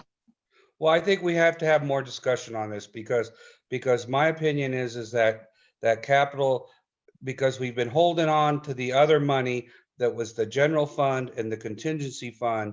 We've been holding on to it prior to anything, and we've not spent any of that money. And that money needs to be spent for the No. projects that we have. The impression I Right. got from Al was that that money is supposed to stay set aside. You're That's the impression I incorrect got on the from Al. general fund. You're incorrect. Maybe not on the general fund, but the contingency fund and the pipeline, we were going to spend on capital improvements And because that's that what I keep stuff, saying. That $70,000 is not going to cover, you're saying the booster station and trails. It's not going to cover. right, booster the station. 70,000 is going to be spent up, that account's going to go away. And Yeah, then you're that's- gonna, we're gonna dip into the contingency fund to pay for the rest. No, the That- rest is coming out of the emergency reserve. No, the discussion was we were gonna deplete the contingency fund. We were gonna spend that on the short-lived assets. We were gonna spend that money, and the emergency fund is what RCAC said we were gonna have there. And that emergency fund is basically, if we don't get a loan for the well, we're gonna have to spend that money, whatever we have on the well. Now, see that's not the discussions that we've had with Al and everybody else. It was that there was too much money in emergency reserves. We had to spend some of that, and we also had to earmark that for other projects. So we didn't have so much in emergency reserves. That's what the whole discussion has been. And that's when you guys directed me to start potholing and start planning projects, it was going to come out of the emergency reserve. But we gotta spend the Too much contingency money. That thing's been around there forever. That's just extra. I just said, I think Al just told us that yes, that money set aside was supposed to be set aside.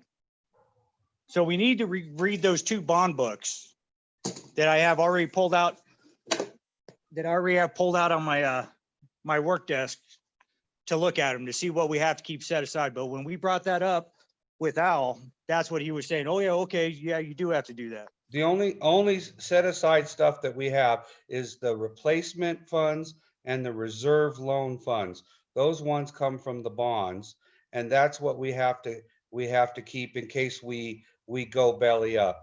The other account was basically an emergency. The contingency was basically an emergency fund that was set up prior to us getting any of these loans, before I was No, even in. that's not true. That's not correct. Because It wasn't- you told me, Lisa, you said that if we go belly up, that they can't touch that money. Right, the general fund. So there's the original money that we came to the USDA when we went to get the first USDA loan. That's the general amount. That amount is supposed to cover us if there's some issue that happens to our normal operating and reserve. Okay, then we have on top of that, the contingency is when we got the second USDA loan. It's earmarked in the bond book, but it is spendable. It's just money that is not supposed to be covering the USDA. That's why we have the reserve and we have the replacement, because they're not supposed to be able to dip into money that was in our normal operating and revenue fund. They're not supposed to be able to take that if we're having trouble paying. It's supposed to be coming out of the reserve fund. So yes, I mean, you're right with the contingency fund. That is a fund that can be paid out for something. The general needs to be there to cover any issues we have with our regular operating and revenue. So if for some reason we're wrong and these numbers are not correct and we have to get money, we've always borrowed money out of the general fund. So that's like a short term when we can't even go because we don't have enough time to even go get a loan. Like when we didn't have enough money to cover interest for the USDA, it came out of the general. So Right, Brahman's right. So we have to spend the contingency and some of the money out of the emergency reserve. right. That's what I'm saying is we spend the pipeline and the contingency first, get rid of those accounts. And then when we have to take out money from the emergency as we go along, because we have these 3 different projects that we have to get going on. But you're not understanding this enough, because you don't just get rid of those accounts. Like you don't get rid of the account. That's where when we put in fire hydrants or we put in new pipe, that money, when people pay us for those amounts, that's the money that goes into that fund. So that what used to be called the pipeline, that's now called the capital improvement, which only has $70,000 in it, that money, the reason it has any money in it is because that money is collected when someone pays us for certain things, like that's also where the new connections go. So we're not gonna just get rid of it, but I understand what you're saying, like we can. Oh, well, we're gonna pay Hold it that. down. Yeah. We can leave it open to put that money in, that's fine. So I think we're done with the budget. What is it that we need to do to approve this budget? Because we need to get on to other things. Vote. Yep. I'll entertain a motion that we approve the budget, proposed budget for July 20th through June 2021. I'll make that motion. Can you say that motion, please? Yes, I Director move Garcia? that we accept the proposed budget for July 20th to June 21. Do From I hear a July sec- 2020 to June 2021. Do I hear a as second? proposed. I'll second that. Okay, all in favor, roll call of directors, Okay. director. I have one question before we vote on this. So did we decide that we were definitely zeroing the emergency reserve and putting that money in the, I don't understand what you mean by zeroing the reserve. that we're not putting any money into it this year? And that amount that we had earmarked there, which turned out to only be $8,000 a month and not what we had talked to Dave about originally, that money would go directly into covering our O&M, like some of our pipes too, that it would go directly into the distribution system maintenance. Well, I mean, that's No. where you're expensing it, but where's that you're just leaving it in our operating fund, that 8,000, is that what you're saying? I think thought it was going- that should be decided on a different motion. I thought that was going, I just want to accept the budget as it's outlined before us here, that we've gone through line by line. The But then you're topic with the other accounts should be under another motion. No, because it's part of this budget. It's on the budget. So it's Yeah. under the amount that we're paying for transfer funds to emergency reserve fund. So if you accept it exactly as is, you're accepting it with that, whatever that figure is that I now moved. So I don't remember what the figure here. Let me look on. Well, the figure was 97,660. We moved it from, decided not to put it into reserve account and put it into the distribution system maintenance, which brought it up to $347,660. And is Okay, I that fund, understand. is that fund being renamed the Capital Replacement Reserve? No. Okay. No, No, they're just talking about where it's gonna We're be all too expensed. confused. Okay, they're talking, okay, Those names and stop, budgets. stop for a second, Director Kelling. Okay. What I'm understanding, Dave, is that instead of putting money in, they're moving that because that's showing as like it's a credit, right? In the accounting, it's showing as a credit because you're actually putting the money in, but you're moving it to the expense. Right, we're not gonna put it into the emergency fund anymore because the emergency fund is already at 900,000 and we don't want to jeopardize having more money in there, because instead of using the emergency fund, we'll be using the contingency fund and the capital replacement reserve funds and going into the emergency fund after those funds are depleted for any additional expenses, repairs, improvements to the distribution system. Those all can be used for capital improvements on the system. Correct. Okay, Yes. thank you. So do you accept that friendly amendment? Director Garcia? Yes, yes, I will. Just don't ask me to repeat it. and Kelly needs to be okay with that as well. Are you okay with that, Director Kelling? I Do would- you understand? Basically, what they're saying is if you look at the budget, you're looking at, I because, know what you guys are talking about. That's what I keep asking. So we are not gonna move $8,000. correct, correct. No, it's gonna stay in our operating account. And we're gonna expense, that 97,000 is gonna be expensed under the distribution system, because we're gonna be doing some capital improvement. Well, actually, it's for smaller stuff. The capital improvement would Right. come out of the other two funds.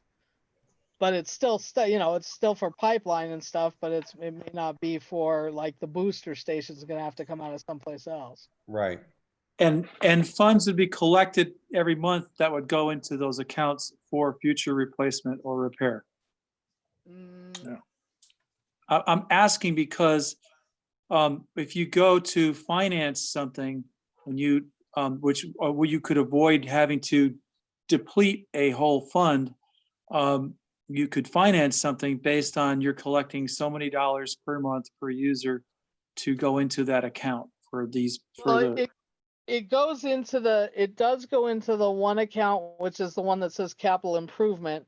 That when someone buys into the system, or when we have certain monies that come in for some things, they go in there. So that is earmarked, like whenever somebody pays like the $200 to get a letter from us saying that we can furnish some water, or if they're actually going to actually buy into the system and do a new connection, that all goes into that fund. It's just that we haven't had any new connections for a while, so we don't have anything, it has. Yeah, but here's the confusion. You've got on the budget $97,000 that says you were gonna transfer it to so you're no longer gonna transfer it. Where is the money is it just gonna stay in the operating expense account? Or are you gonna transfer the money into what we're renaming as the capital improvement? No, it's not getting transferred into anywhere. It's just being spent under distribution system maintenance. So Dave, I have a question for you. So if we put that, instead of saying it's going into the emergency fund, we put it as a separate line item below and say that money, 8,300 a month, which is the 97,660. We have that, we're saying that's being transferred into capital replacement fund. Would that meet the requirement that you're saying that we need to have? Yeah, I would think then it would be available to use on maybe long-term financing. Some of Okay, it. so maybe the recommendation should be instead of that $97,660 being added to the distribution expense, I put it down below where it was before, except I added separate line.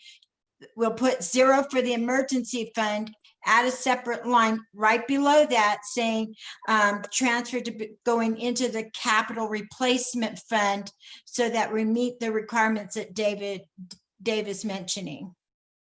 But then we need to change a bunch of stuff if we do that, because it's in our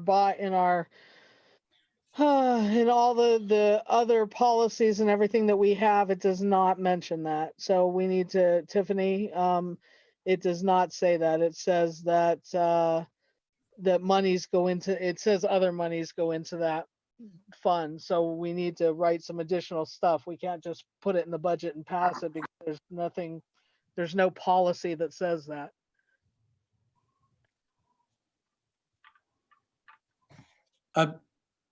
Yeah.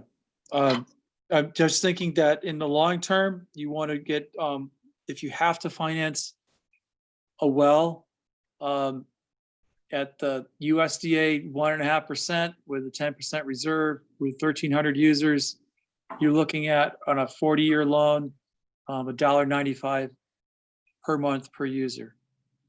And my idea is that some of that could come out of your capital, the money that you're putting aside for capital replacement costs, reserves costs. That's and another question, I guess, for the board is, can you adopt can you amend this budget at a later date? Yes. Of course. Okay. Yeah, but a budget is always a living document, can always be revised. Okay. But I do like, at least you can show that here's costs that are going into this fund that are, we're trying to cover some costs. It's dramatically reduced, but you're still got some money that's being set aside. I mean, just if you're looking at a 40-year loan with a reserve, you're looking at an annual obligation of around almost about $30,500 a year towards paying off. So are you recommending that we put that 97,000 back where we had it? Wait, can I just say that I mean, yes, I get all that, but I think that we named that emergency reserve fund incorrectly, because initially, if we go back and we look at what RCAC recommended when we did our Prop 218, really the emergency reserve is the capital improvement money. It's like, that's what they were saying we didn't have, that we needed $1 million of in order to like have some sort of standby to be able to replace stuff. So I think we're approaching this the wrong way, because that's really what that money is. We're calling it emergency reserve and we're kind of earmarking it if there's an emergency, but it's really also a capital improvement. That's really what I believe they were trying to get us to do. They just, it just, I don't know, it just ended up being called emergency reserve fund because it made more sense to people. But Yeah. it's not really just like this emergency reserve fund. That is the capital improvement. The one that we named capital improvement, that was actually the pipeline, is really also like capital improvement, but it's what existed before our CAC had to start, putting money away to be able to cover stuff that we had no reserve for. Basically what our CAC said is that we don't have a reserve. Yeah, we have these reserves that USDA made, and yeah, we have this one really small reserve, which is the contingency fund, but we really haven't put enough money aside for true capital improvement stuff. And that's why we came up with this million. That's the $1 million they told us that at a minimum we needed in order to be able to cover things that come up, because we did not have a reserve for that. So But I think apparently that's only a recommendation. And when it comes to us needing to get a loan, it doesn't work out the same way. We're not allowed to have that in reserve if we want a loan. But then if we I don't call think it that's capital true. improvement, then, but, if I'm hearing David right, if we call it capital improvement fund, so we just rename this account, then we're okay because, and we add the 9,700 there, then we meet that $1 million minimum that we were recommended by RCAC before. And we're also meeting the requirement Dave said that will allow us to qualify for the low interest rate loans. Well, I think you already qualify for the low interest rate loan. You just don't qualify for any grants. So would it help us qualify for grants if we just renamed this account and put That that ship has 97 sailed. back? Yeah. That That's, ship has sailed. yeah, no, they're not going to consider because you have that extra, the funds. You Because don't. we have all this extra funds. It's already sailed. Got it. They don't care what we call it. We just have too much money right now.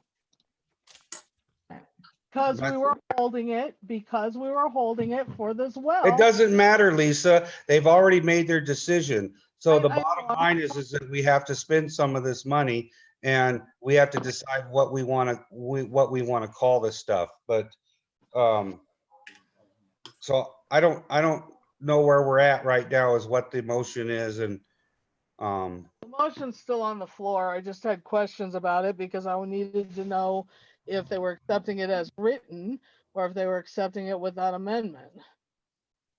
And I think we still should do it, as written.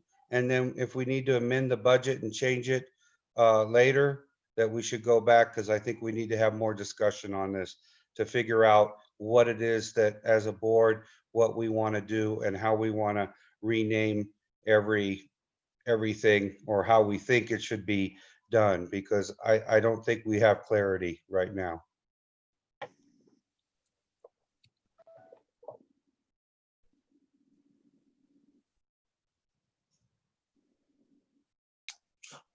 Well, I'm fine with it. So there's a motion on the floor.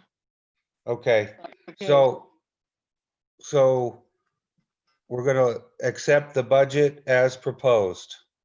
Is that what your motion was, Director Garcia?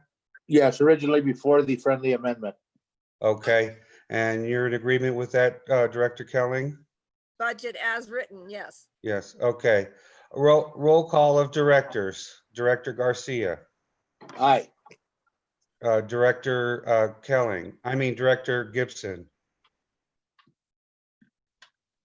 Director Gibson, you got to unmute yourself.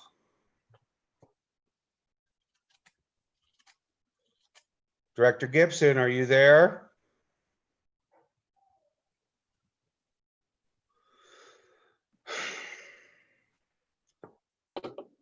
Director Gibson,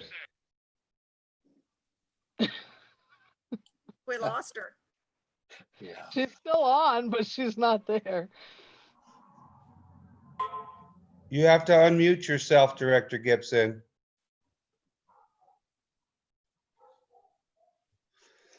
You'll have to call her, Johnny or Brahma. No, just don't count her as a no, not being present. Okay, Director Gibson's absent. Director Nyman's and I. Director Schoenberg? Aye. Okay, 4-0-1, 1 absent. Motion carried. I'd like to comment on the proposal, or excuse me, the proposed budget. It was, I'd like to compliment the ad hoc committee, whoever put this together. Very good job, very clear, and I appreciate it. Help me follow along. Thank you for your work. Yes, thank you very much. Okay. Let's move on to number 5, discussion vote approved test well plans and specification.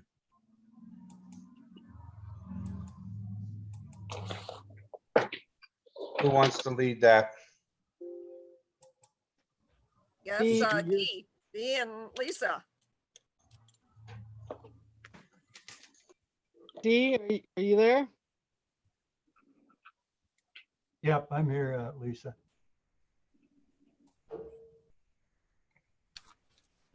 Dee, did you get all of the corrections? Well, I got all the comments. I've been working my way through the general conditions today.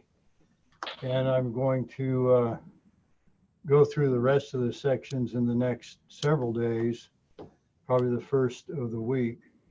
You know, so what we want to end up with is something that we can put on the street here pretty quick. So, you know, I'm working my way through those, and that's about all I can tell you. We've got the largest section, which is the general conditions.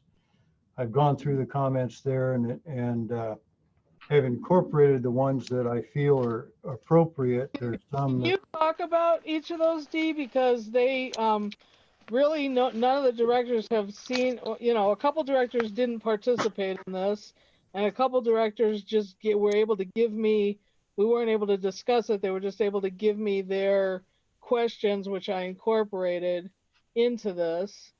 And so I don't know if they even know, like no one has seen, because we were waiting for it to come back from you.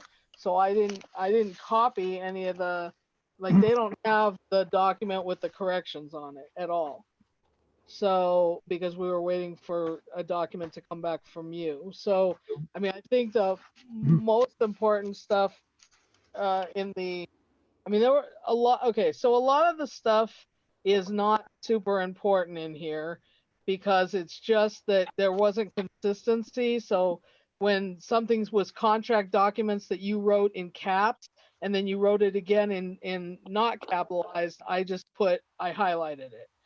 So if you had written something like, you know, state of California, but you always kept it small case, I left it alone, even though I wasn't sure that that should be small case, but because it was consistent, I didn't highlight it. So that was all just kind of dumb stuff. Then there was numbering issues. That's like a whole other thing where some of the pages and stuff weren't numbered correctly. In the general section, I don't think, I don't know if you can go over those comments, but I'm trying to find the, you know, and then there was stuff where, like a lot of the corrections too were just because stuff wasn't written out. So like most of the things are written out 500, you would write 500 and then put in parentheses 500, but it's not all written like that. Sometimes it is, sometimes it isn't, but you were asking for the bidders to do that. So I figured that we better be consistent with it too if we're going to ask them to do it. Right? So, but the bigger issues are that there were some missing pages, which are in the T section, which I don't even know what's on those because they're not there. And I don't know if that's just a mistake when you guys copied it to us because you said there's not missing pages. So, but both copies that I got did not have those pages, plus they're numbered incorrectly. So it looks like they're missing. And then the bigger things are, there's a couple of things that come up. So one of them is that somewhere in this document, and I have to find it, you say 10 days for the standby, and I don't remember if it's in the general. I think it is, and elsewhere in the document it says 5 days twice. So in one of the I'm trying to thumb through it to find the suggested corrections. Okay, so the 10 days is on page B4. It says 10 days. It says in the first paragraph, bidders shall include the cost of 10 days of standby. Sorry, my light just went out. Of standby time, but then elsewhere, we had already talked about that. Elsewhere in the document, you write 5 days. So I think that probably just needs to be corrected to 5 days if you're still okay with the 5 days, because you said late when I had asked you about that on page B11, you say 5 days, and then I think in the general section that you're in, somewhere it says 5 days as well. So twice it says 5 days and once it says 10 days. So that definitely is an issue because we need to know how long they're really charging us for. Yeah, it should be 5, Lisa, and we'll correct that. You said, B11 is where it says 10 days. um, Up at the top, or no, I'm sorry, Yep. not, yeah, no, it- B11 says the right thing. B11 says 5 days. It's on B, well, what I have here is, well, I wrote a note where it said it correctly. Let me see. Oh, it's on B4. B, you know, this print's so small, my eyes are going. B4, it says 10 days. At the top of the page on B4, the first paragraph, or actually, I guess it's the second paragraph because the first one's just a sentence. Yeah. yeah, So second paragraph, it says 10 days. Yeah. That was one that seemed kind of critical to me. More critical if we're gonna vote on stuff than the other stuff. yeah, those need to be changed, Lisa. Yeah, a lot of the other stuff is like I said, it's just that when I went through this, there were, and it wasn't me changing it, it's that part of the time you guys did one thing, like you would put something in caps, and then the exact same meaning, exact same name of something you wouldn't put. So I just highlighted every single one of those for you, so that either they need to be little or cap. It doesn't really matter, but they need to be one or the other. They skip, or they change. It's not consistent. So there's a lot of that, and then there's a lot of, I think we've corrected that already. okay. And then there was, date changes, which you've got. There's some numbering changes, both in B and in T. There's numbers that are not. So B just doesn't have numbers on some of the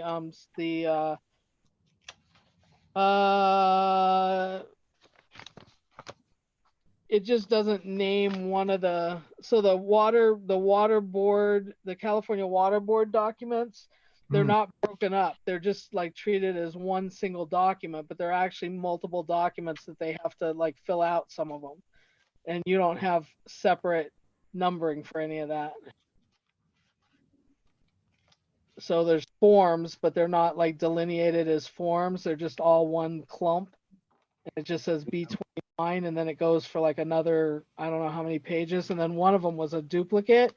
Oh, and then what one of the directors was asking is if they can be filled out, like there was just a couple that you had filled out already. Like you filled out one of the, so there was a duplicate. One of them was the minority business, women's business.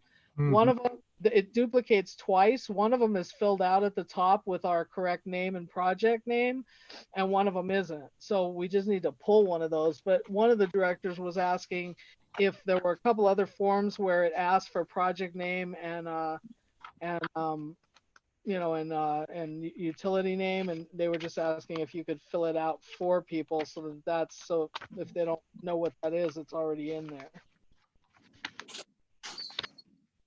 There was a couple of those. I'm trying to skip the stuff that's just like weird typo stuff. There's some actual sentence corrections that just where it's just missing a word stuff. Yeah, Lisa, before you go on there, there's these attachments in B, in section B. Right. They're pretty much all state forms, but they are numbered through B35 on the bottom of the page, at least in the copies that I have. Yeah, some of them are numbered there, but they don't show up in the table of contents, and they don't show up as like separate forms. So like if they have to fill them out, there's nothing that says where to go. So yeah, they are numbered. Most of them, except for just two, are numbered on the bottom. They're not in the table of contents. Same with in T, like T, the table of contents is just off. It just tells you the wrong places to go, like wrong numbers. So, yeah, the issue is with the table of contents. Yes, well, it's both. So a couple of them are numbered wrong. They're not numbered in sequence. I think B is all numbered correctly, but it's just the table of contents. Okay, And then I think T is not numbered correctly and the table of contents is off. are you talking about section C? T is in Tom. T, okay, Well- Technical specifications. let's get to that. Let's get to that, but I just want to make sure I get B straightened out first here. So Okay, B, the biggest issue in B was the 10 days versus 5 days. That was a big issue. yes. And then there's a, That's a good point, Lisa, and I had originally put 10 in, and then I thought, I don't want to pay for 10 days or even have them thinking that we were going to give them 10 days worth of standby when 5 would work, and so that didn't get changed there, but it will be. okay. So, and then, that was like really the biggest stuff in B besides the, a director had, besides just the typo stuff and a couple of missing words in sentences. The, Oh, yeah, we got there was a big issue on B15, B15. which was that you said that they were only drilling 1 test well and not 3. Yeah, we changed that, Lisa. Okay. Thank you. Yeah, And then there was just the like his, her stuff because it's inconsistent. Sometimes it says his, her, he, she, and then other times it says his, which probably isn't a good thing. what, say it again, Lisa, Okay, so most of the time in here, you have it not, you're not calling out a specific gender. So most of the time, oh, yeah, you say bitter or you say his, her, but there's peppered throughout or sometimes when it says he or his. Mostly it's correct, but there's a few that aren't. we got those, and I think we've made Okay. those changes Okay. already today. And then there was a question. So really that's B. B is mostly like weird typos. It had the standby days weird, and it had the problem with the 1 well. So I think those were the biggies in there. The rest of them are typos. Yeah, the bid form showed 3, but the written The written does, said right. drill a well, yeah. right. That was correct. Yeah, Okay, so then the rest of the stuff is all typos, which I think what Patty fixed or whatever. you know, The- one thing, Lisa, that what I have done here is, yeah, I gotta check on the bid form. What I did was, what I wanted to give was 5 days per well, and I had 10 days of standby. But then when I thought about, and I think we talked about this last time, and We it did. changed, yeah, it needs to go to 5 because while they're doing test well number 2, the water quality test will be, developed. So, and we'll get the results there. And so the only, But I think you have it 5 on the actual on that one page. You don't definitely have it 5. I think it was just when you wrote it out that it said 10. okay, I'll double check that. Yeah, there's 3. It shows up 3 places in the document. So I think 2 of them said 5 and 1 of them said 10. Okay. Okay, And then, so really most of the rest of the stuff in B, the reason so many things are highlighted is that I just took what you guys did, and sometimes it was highlighted because like contract documents is always, I mean, sometimes you add contract documents as a thing, right? So it's capitalized, but sometimes it was capitalized and sometimes it wasn't. So if I caught ones that weren't and you had originally capitalized it, I highlighted all those. If I caught anything that you had done one way and then it somehow it went away or it was like inconsistent throughout the document, I highlighted it. how many highlight pens did you use, Lisa? Because all I saw was yellow. No, I'm just kidding you. Only one. But no, I think we caught most of those today. and trying to make those all consistent so that the document would read consistently. I think we got them. Okay. So then in G that you're on, Gee, there were some questions. So there were also some questions about COVID because there was a couple spots, and now I got to find them, where I wrote like COVID with a question mark because it like under sanitation and under it comes up a couple times where I just was at one of the directors and I thought the same thing, was asking what about that you spell out like there has to be a place to wash your hands, but you don't spell out like other stuff that they might have to have on the site due to the loveliness that's going on now.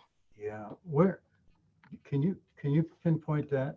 Yeah, let me try to find it. Let me go turn another light on. Hold on a second, because I'm having trouble seeing. Hold on just a minute. Ow.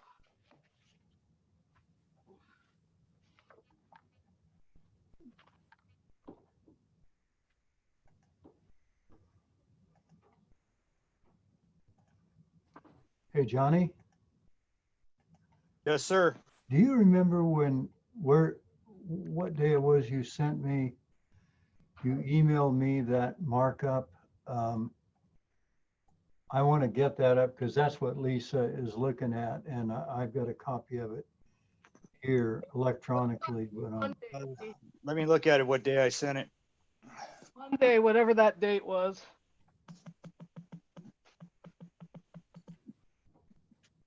Monday night. Monday. Are you with us, Director Gibson? Someone should call and make sure she's okay. Yeah, yeah. I think that's good. I already called and it got forwarded. And I sent her a text and she Yeah, it hasn't looks answered. like it looks like August 4th, whatever day that was. Okay, yeah, I think you're right. I'm getting there. Here we go. Okay, I got that. I got that up. Okay, Lisa, yeah, I'm looking at G and I have that up now. Okay, let me just see if the COVID thing comes up before then, because I think it does. It comes up twice. I think it comes up once in G or T and once before that. Sorry, it probably is in.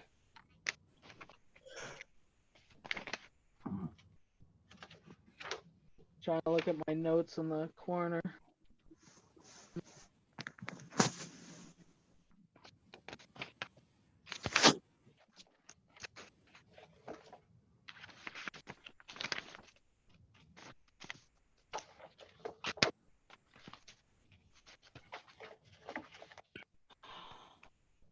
It's a lot of darn pages.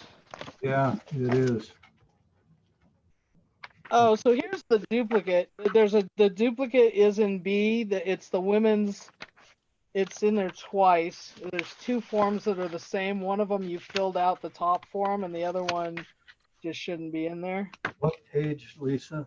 I'm trying to find. So one of them doesn't have a page number. The one that should be in there that you guys filled out the top of it, it doesn't have a page number at all, but it's the very last form before you go to section. It's the very last form before section C. So the very last page before section C should stay in and have a page number, but the one that should get pulled out that's a duplicate that you didn't fill out the top of is B.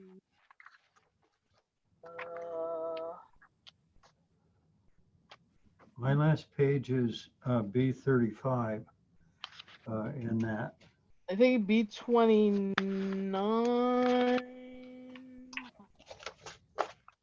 B28. B29 is where the state stuff starts, right? Yeah, no, Yeah. that's not it. It's the other form that's women business. It's the women business. It's the business and women's business. The minority business. Oh, here it is. I found it. It's page B19. So B19 is duplicated. It's in there once. B19. And then it's in there again at the very end, but the one at the end, you actually filled out the top for them, so that one's better. But it's in there twice. You know, I've got a B19 and B20, and one's an attachment A1 and -1, and one is attachment A1-2, and they are different, two different forms regarding pretty much the same thing. It's the, And they're It's- both filled out, those it's, two. yeah, it's one of, let me see. Oh, no, wait. Wrong. Attachment B is the minority business enterprise / women's business enterprise verification of qualification. That one, Look at your very last page on the one I sent back to you. So the very last page is called, it's right before C. It's the last page of B. It doesn't have a page. oh my And goodness. that one's called Minority Business Enterprise, Women Business Enterprise Information.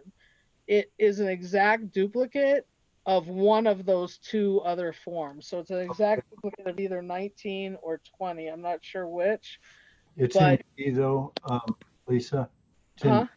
it's in section. It's the very last page of B. Somehow Okay. it's a duplicate, but it didn't get numbered. I think we corrected that. I don't see a duplicate in here now. Okay, so I think Oh. I got it. but one of them was filled out on the top, and that was what one of the directors was asking is, can they be, so one of them you actually filled it out on the top, which is what one of the directors was hoping you would do on a couple of them, and then the other ones aren't filled out on the top. So the one that was the duplicate was actually filled out on the top for them with the project number and everything, but the earlier one isn't. Okay, I think we caught them, and A1-1 and A1-2 are minority business enterprise / women's business enterprise information. And we filled out both of those now. And Perfect, awesome, okay. Then Yeah. you've caught it and did what the one director Yeah, was asking. yeah, I So think that's double check it though. Okay, so yeah, so then that was the thing that was the only thing that was numbered wrong, and then someone was just saying that the forms are not like delineated in the table of contents. So like you have like multiple forms to be filled out, but it only says the table of contents ends at like 29, and then there's like other stuff or something. I don't know. Let me look. I can't remember.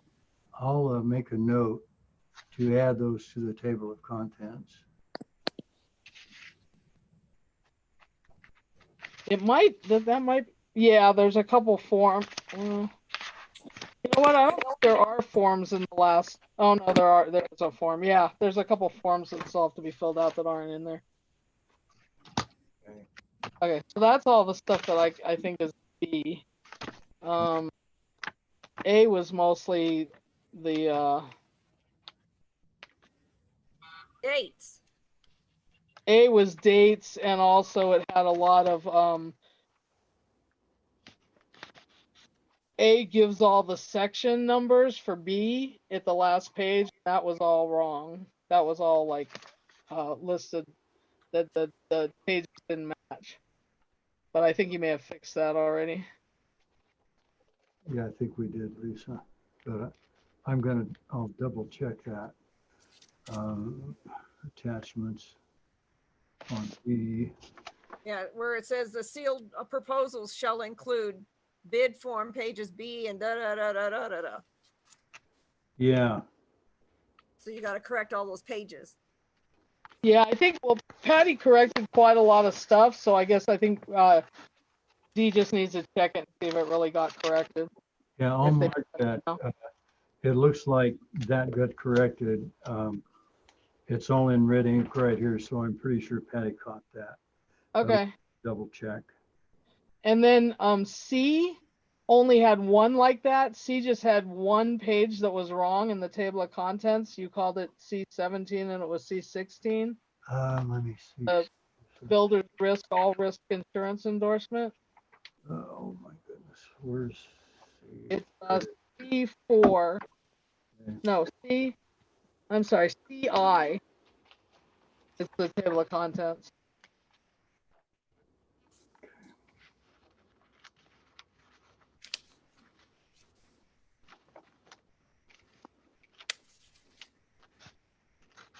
C was mostly just like inconsistencies. There's not that much like severely goofy.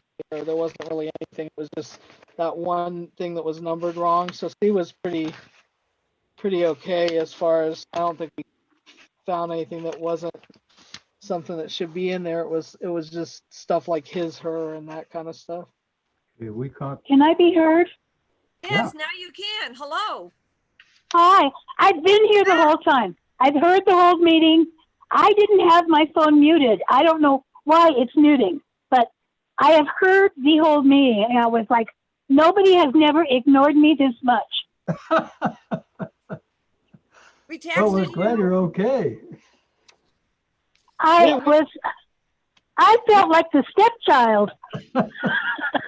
We called on you a few times. I was starting to think something happened to you. I was ready to go do a check the welfare of after the meeting.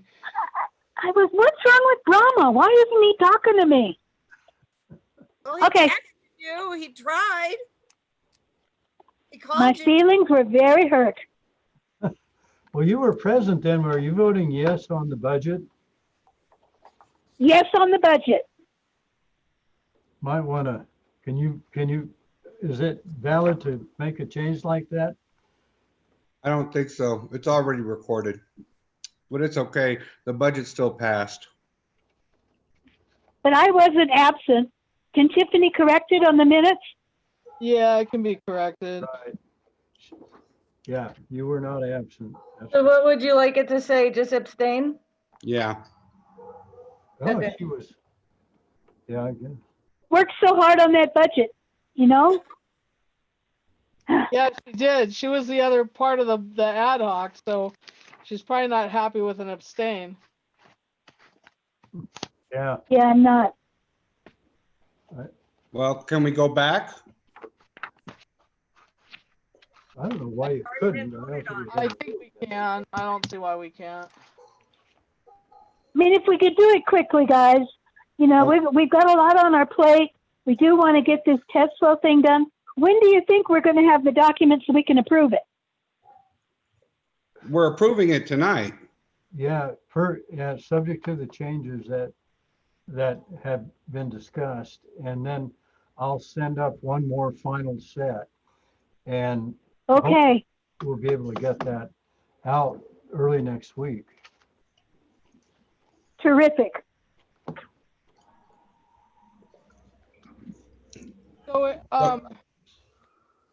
So we should go back for a minute and amend that vote. Yeah, You need to remake the motion? I've got No, Oh, my goodness. you can just go back and re-vote based on new information. Okay, based on new information, we're She was gonna, here the whole time. She just couldn't. Director Gibson was here, so we are re-voting on the proposed budget, approving the proposed budget as is from July 2020 to June 2021. Roll call of directors. Director Garcia, Aye. Director Gibson, Aye. Director Kelling, Aye. Director Nyman's and I, Director Schoenberg. Aye. Okay, motion carried 500. Thank you. Amended as so.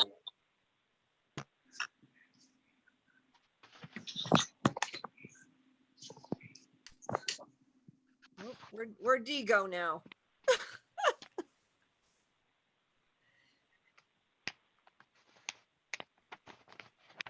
Rebecca. I can't wait till we can meet together. Certainly would make it easier.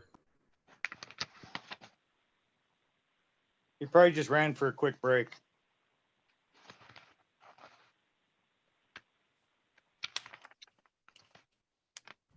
So just so the other directors understand the timeline, so I did all the corrections. I passed them to D, his Patty in his office. made most of them, so a lot of them are there, but D wasn't really there. There were like two separate documents, so he has to check the one that I made changes on against the one that she made changes on. And so I think that's what he's doing. And then there was a lot of just silly typo or, something missing in a sentence, like a with or a the or a an, or, so there was like all that kind of dumb stuff. And then there were a few kind of more critical things, one of which was the couple that I brought up already, but like the 5-10 day thing. There was the where it says only one well sometimes. And then there were some questions about COVID, which I'm trying to find. And I suspect those are either in C or G. I did find something else, D and C, which Patty probably corrected already, but it was another time when it just says a well as opposed to wells. It's general nature of work, G1, section 1-2. I think she probably already corrected it, but Linda, you don't have to stay for the rest of this meeting unless you want to. Okay, if you don't need me, I was just working on putting the budget in the general ledger, so. Yeah, so yeah, if you want to leave, you can. I mean, we're just working on the last thing. We're done with everything that we needed you for. Okay, I just wanted to, and I already texted to Johnny, I cut the checks for the HRS fees. And those checks are in the office there for signature. And there was also a past due bill that came up that was dated from June that I just gotten in the mail for Brentech. So those checks, that check I added too. Are they all just two signature checks? They're all under, yeah, the highest one was 2,050. Yeah, so they're all under the 3,000 figure. But they haven't been approved, so we can't send them out. no, you can't sign any of those tonight. Those are for next week, but Linda had to do them ahead of time because she's going to be gone. Oh, I thought you said you need to have them when you signed the contract, and since you signed the contract, that's why I cut the checks already. There's 3 of them we have to have, which is passed. The past ones have to be cut. Okay, Those well, are- I'll include these on the run that I do on over the weekend, so that you have them for before I leave. Because there's more bills to cut. I just didn't cut them yet. No, I'm saying the past ones need to be signed tonight.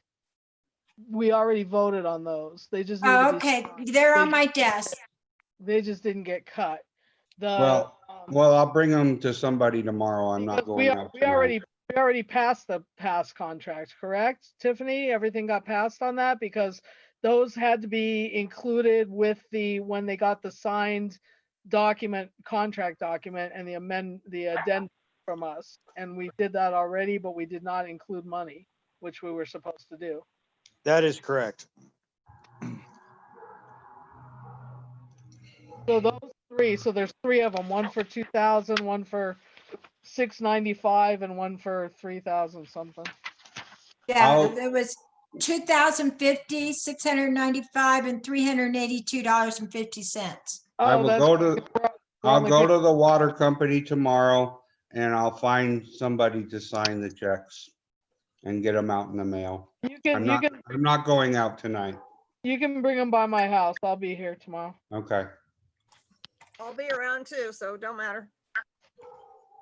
All right, thank you. Have a good weekend. You too.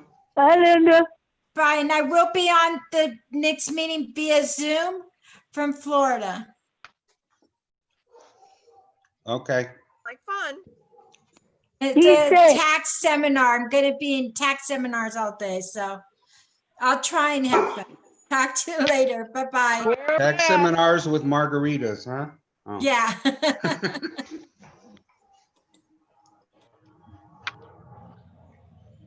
Okay, so we're back here. So D, can I point out on G1? Or are you still? G as in girl? Yeah. Oh, I was gonna ask him about the, C as in cat 12. C12? Yeah. Let me see, what about C12? You may not even need to look at it. It says the liability insurance certificate. Oh, Yeah. no, I fixed, no, that was wrong. The question that you had asked me that I had put on there, he Uh-huh. already has a separate form that's for work comp.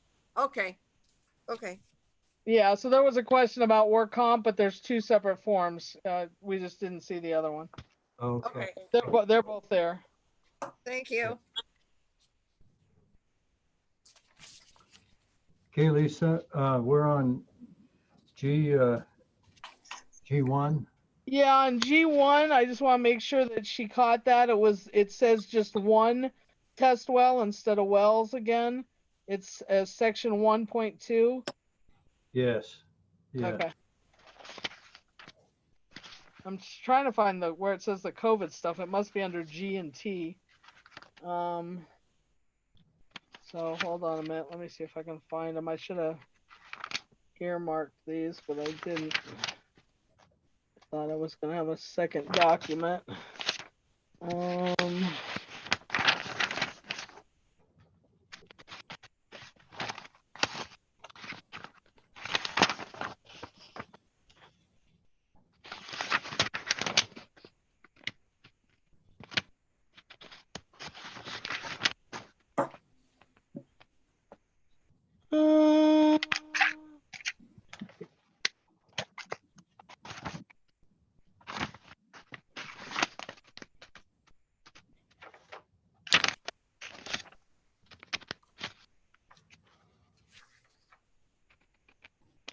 Oh, this one was important too. I just want to make sure that she fixed this. Under G13, rejected resubmits. It says resubmit items that comply with the requirements of the contract documents. It's supposed to be items that don't comply. Yes, she caught that. She caught Perfect. that. Okay. And then there were a couple of spots, I don't know if you changed them or not. I had a question about them because it says owner in also on G. It comes up a couple times, but it comes up multiple times on G14 where it said the owner, but I think it's supposed to be district there. We caught that, Lisa, and they are changed. Okay, perfect. Okay, and I'm still trying to find the COVID notation. Hold on.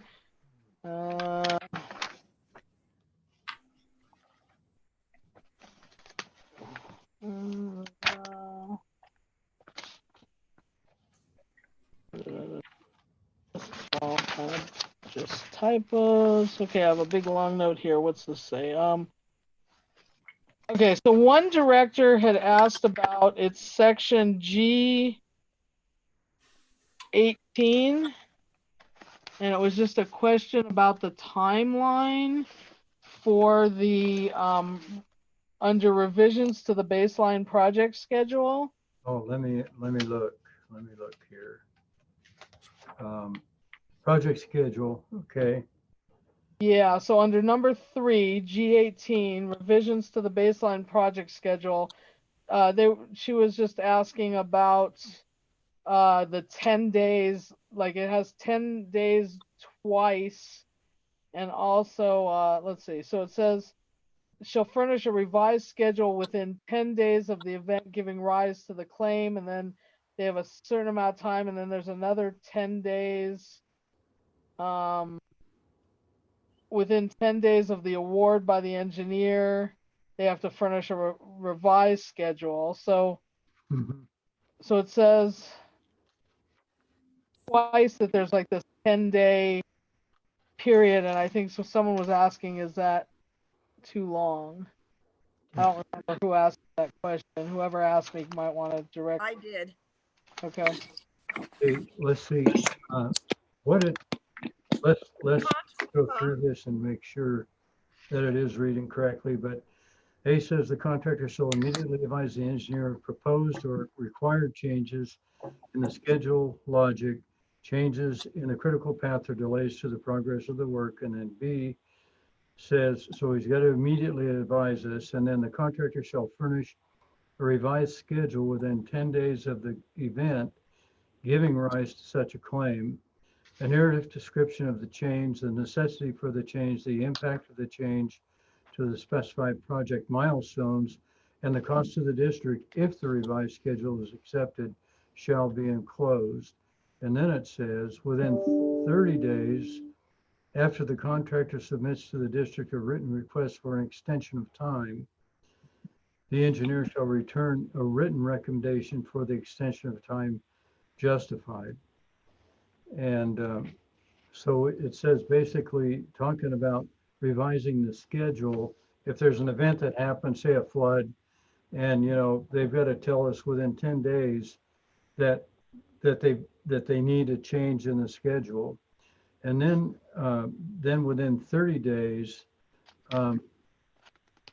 if he wants an extension of time, they have to give us a request for and give us the reasoning for wanting an extension of time.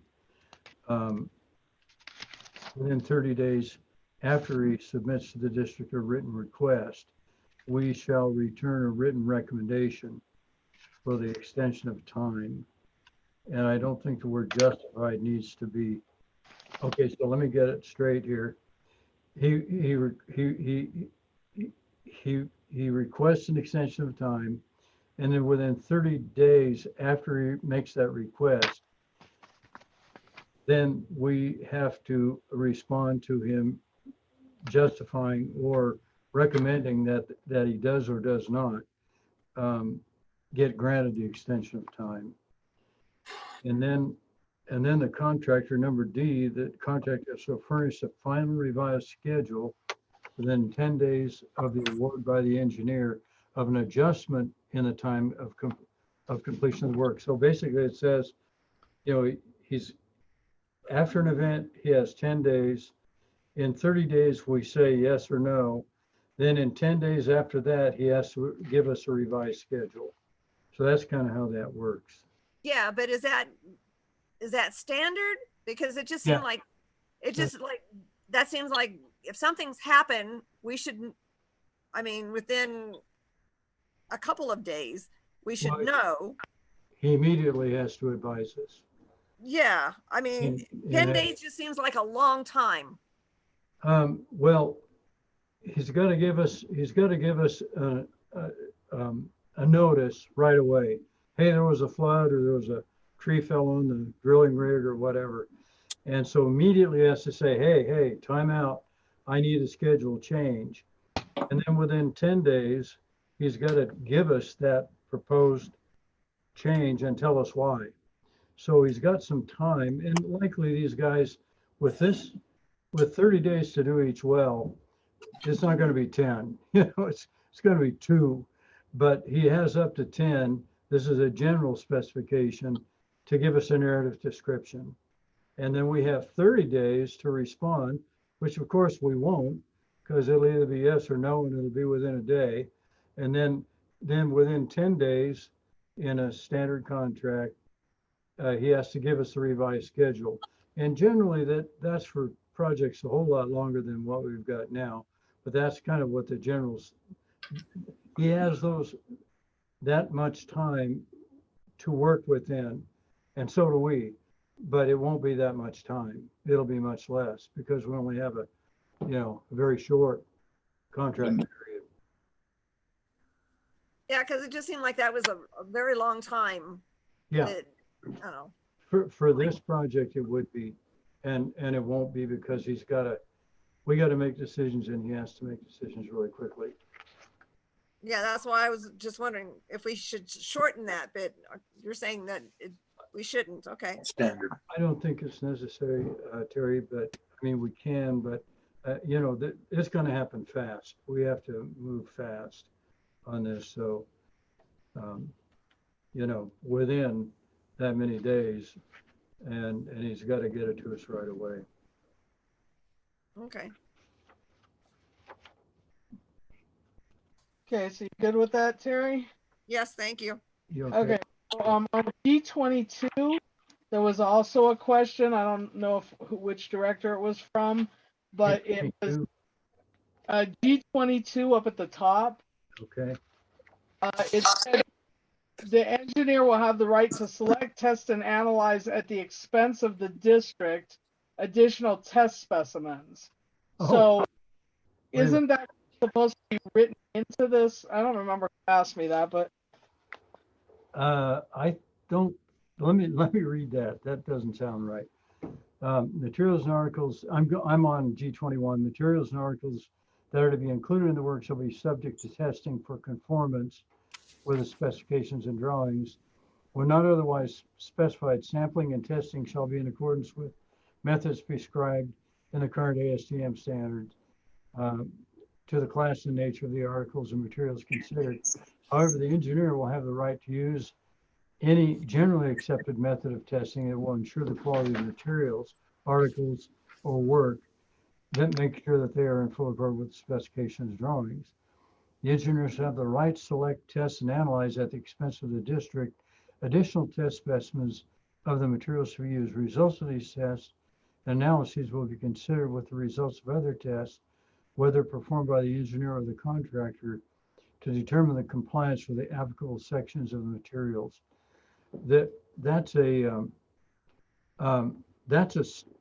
What it's giving us is the right to go ahead if the district agrees and say we've got a concrete specimen and maybe it's not quite up to strength. And we say, well, we're really not sure about this.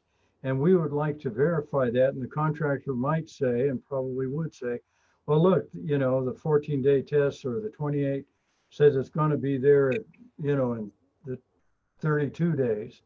And we might say, well, we don't believe that. And we want to go ahead and test another specimen. And then that would be our responsibility, the districts, to get that additional information if we want it.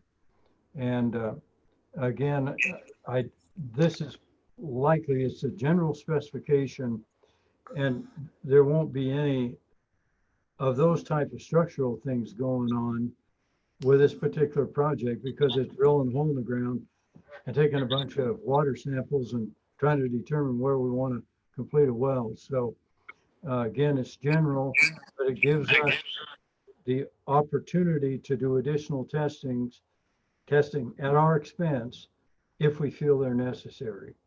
So that's what that's there for. right. But I guess the question was probably where does that come out of in the budgeting? Is that just like on above and beyond whatever monies are set aside for this? So I mean, is that basically, I guess the question, and I don't remember who asked it to me, but what I'm understanding it to be is that accounted for under your engineer's stuff so that it could be paid by the planning monies? It would be taken up in the contingencies. Okay. That would be part of the, we'll get a contract amount and we'll say, well, look, we want to budget 15% more for contingencies. And we will or we won't, we may or we may not use it, but let's put that in the budget. So it's money Okay. there. So it would come out of contingency. That's fine. I don't remember who asked me that, but somebody asked me that. Okay, and then I found one of the COVID questions. So it was G30 under sanitation. All right. Wow. I was just wondering if we need to spell out anything for COVID. It wouldn't be a bad idea, Lisa. Not quite sure what to put. It comes up twice. I think it comes up in G and I think it comes up again in T. I just don't know where. Let me make a note there. I think I'll put in something regarding CDC recommendations and refer to recommendations for on-site sanitation.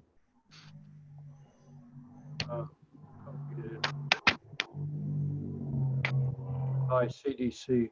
I'll refer to some CDC guidelines. Yeah. Yeah, that sounds good. Well, that's a good idea.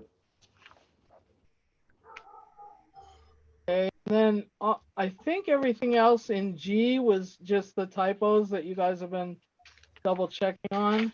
Yeah, we, I'm seeing if there was anything else like critical.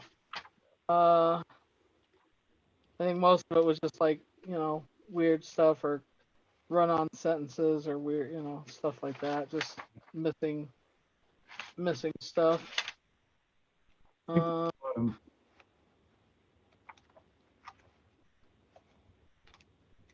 Yeah, so that was, so wait a second. Let's see if this is all of.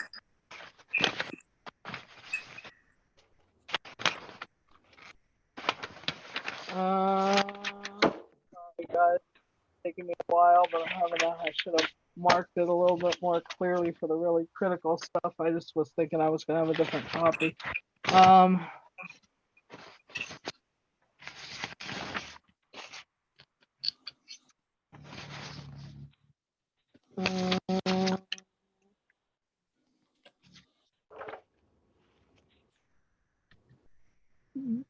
Yeah, it looks like everything else is like typo, like numbering typos or typos and spelling or. Oh, here's the second COVID one. It's under G54, 12.4. There's a second sanitary provisions. yep. Yep. Yep. And I'll cross-reference that as well. Okay.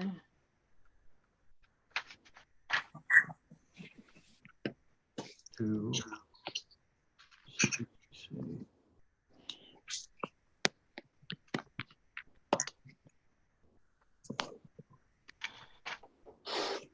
Yeah. Hey, got it, Lisa. Okay, I'm just looking if there's anything else besides like just standard typos. If we're gonna keep going, you're gonna have to make a motion to, Oh, yeah, there is something else. I will make a motion that we extend our meeting. do I hear a second? I second it. Okay, Director Gibson says second it. Roll call directors, Director Garcia, Aye.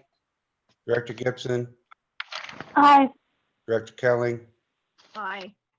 Director Nyman's and I, Director Schoenberg. Aye. Okay, motion carried 5-0-0. I wanted to say nay. I'm trying to hurry. There's not I long. get to vote. We're pretty far through it. So page G 61 down at the bottom of the page. And I had this highlighted, but I don't know, what you think about this. I don't know what Patty put. It talks about rainfall, but it doesn't talk about snow. Oh, well, West Valley folks don't think too much about snow. That is a, Why not use precipitation? well, we could, yeah, that might be where is it, Lisa? It's the last Paragraph. last two paragraphs on G61. Yeah, okay. For purposes of this contract, the contractor shall be entitled to a time extension to the substantial completion milestones listed on the construction schedule for weather delays only when the contractor's critical path activity is shown on its most recent schedule update is delayed by unusual weather for over 4 hours in a given workday. Unusual weather shall be deemed to include only days in rainfall of in excess of 0.10 inches. And then what did they put in there for snow? Or snow in excess. How about using precipitation? Well, we can do that, or we can just put in a qualifier for snow, any snow. Yeah, whatever. Let's put in snow because it is clear. I like that too. And that's what we're going to be running up against. Yeah. How do we qualify? We don't want a snow job.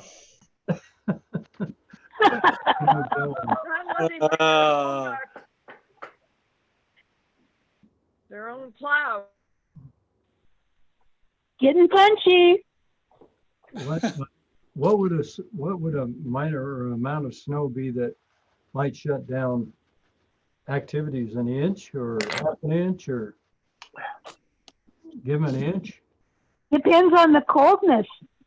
See, Um, you know, if there's not much snow, but it's really cold and mhm. it's icy, Actually, a lot of times cold is better. It's when it gets snowy and real slushy and muddy that it really becomes a problem too. ah, Do we want to say, or snow, Rain, Or- snow, ice, similar conditions freezing. that interfere with the safe operation? Yeah, but we just don't want them to think that if it starts snowing that they don't have a way out. Of the work to be done. I'll put something in there that it'll be reference something about conditions and snow and freezing and you know, just kind of what typically might occur that would be interfering with the safe operation of their project. Right. Good catch. I don't know who did that, but that's a good catch.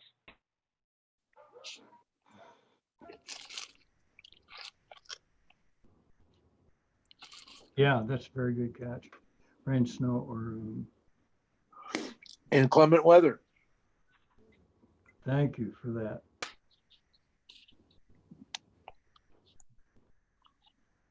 How do you spell inclement?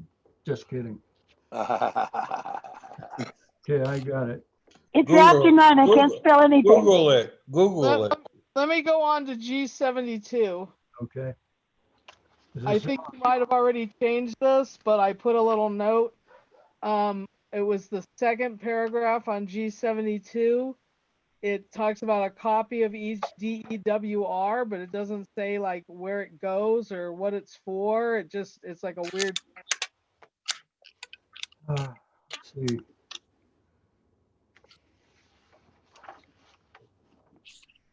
The contractor should provide a copy of the DEWR. I'm on 71 for each day of extra work. The DEWR is to be signed by the contractor's authorized representative and the district's on-site representative on the day the work is performed. Excuse me, the DEWR is to include the name and hours of each person, equipment designation, and hours and designation, and quantities of all materials. Items not included in the daily extra work report will not be paid for. Work on the DEWR not signed by the district's on-site representative will not be paid for. A copy of each DEWR with the labor rates, equipment rates, cost of materials, extended amounts, markups, and total computer generated sheets can be submitted. Let me work on that. That's somewhat of an, they should be submitted to the engineer, and the sentence is somewhat incomplete. Yes.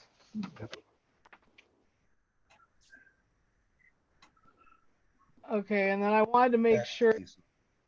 I wanted to make sure also on G73, there's a bunch of stuff where it's talking about the owner of a rental district, but it's calling it district. So I think Patty probably changed that by making it not caps, but I just wanted to make sure because district means us and this doesn't mean us. Where is it, Lisa? Page G73. 73 and 20.3.8. No, I don't have a 3.8 on G73. I have a 20.3.3 and up to it. Oh no, I do have a 20.3.8. I'm sorry. No, before, yeah, it comes up again there, but it actually starts up on top, the very first paragraph.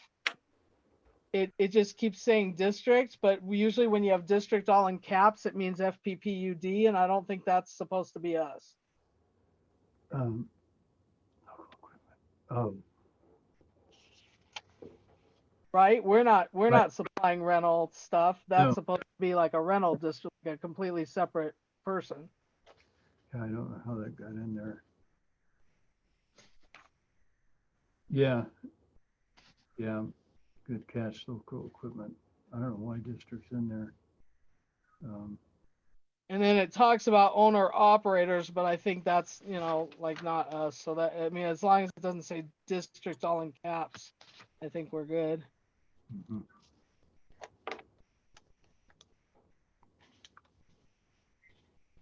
Um, Yeah, there should not be district in there. yeah. Okay, here's another one that I thought was important. G77, number I or letter I, talks about payments due the district from the contractor, and it talks about water use, but we're supposed to be providing water to them. Let me see. Elsewhere in the contract, two other places, it says we're providing water, but then here it says that they might owe us for water. Both the service charge, the monthly service charge, and the consumption. Yeah, we leave it open. And where do there's a place where we say that we'll provide it. That's up Why, front. you say it twice, once up front somewhere and once in T, I think. But Yeah. I was just wondering, because then it sort of negates that. So I But didn't. wasn't there a place, water use, that when it's not in our regular hours, if something happens and they have to use water that's not during our regular hours, that Yeah, they but have to pay for it? Yeah, that one's spelled out, but this is talking about monthly service charges and consumption charges from us. Oh, The other one has nothing to do with us. It says if we're not around, that they have to figure out their own water. But this one Okay. says that they have to pay, that they might have to pay it, including but not limited to monthly service charges and consumption charges Yeah, for water used by the contractor. it's these general specs cover, a whole range of projects. It certainly wouldn't, the district at its, I like to have it in there because it gives us the right to do it, but we tell the we tell the contractor up front that we're not going to charge him. And back in here, it says, we have the right to withhold payments if, and then, we just say, within the judgment of the engineer, the work is not proceeding in accordance with provisions of the contract. So the guy's starting to extend the time, and we're paying for water. I mean, he's using our water, and now it's taken another 3 months to get the project done because he's not making the right progress. I see. Okay, I see. So up at the Yeah. top, you're saying if it's not proceeding Uh-huh. where you're happy with it, then we can charge them. Okay, yeah, that's okay then. I'm sorry. I didn't catch that.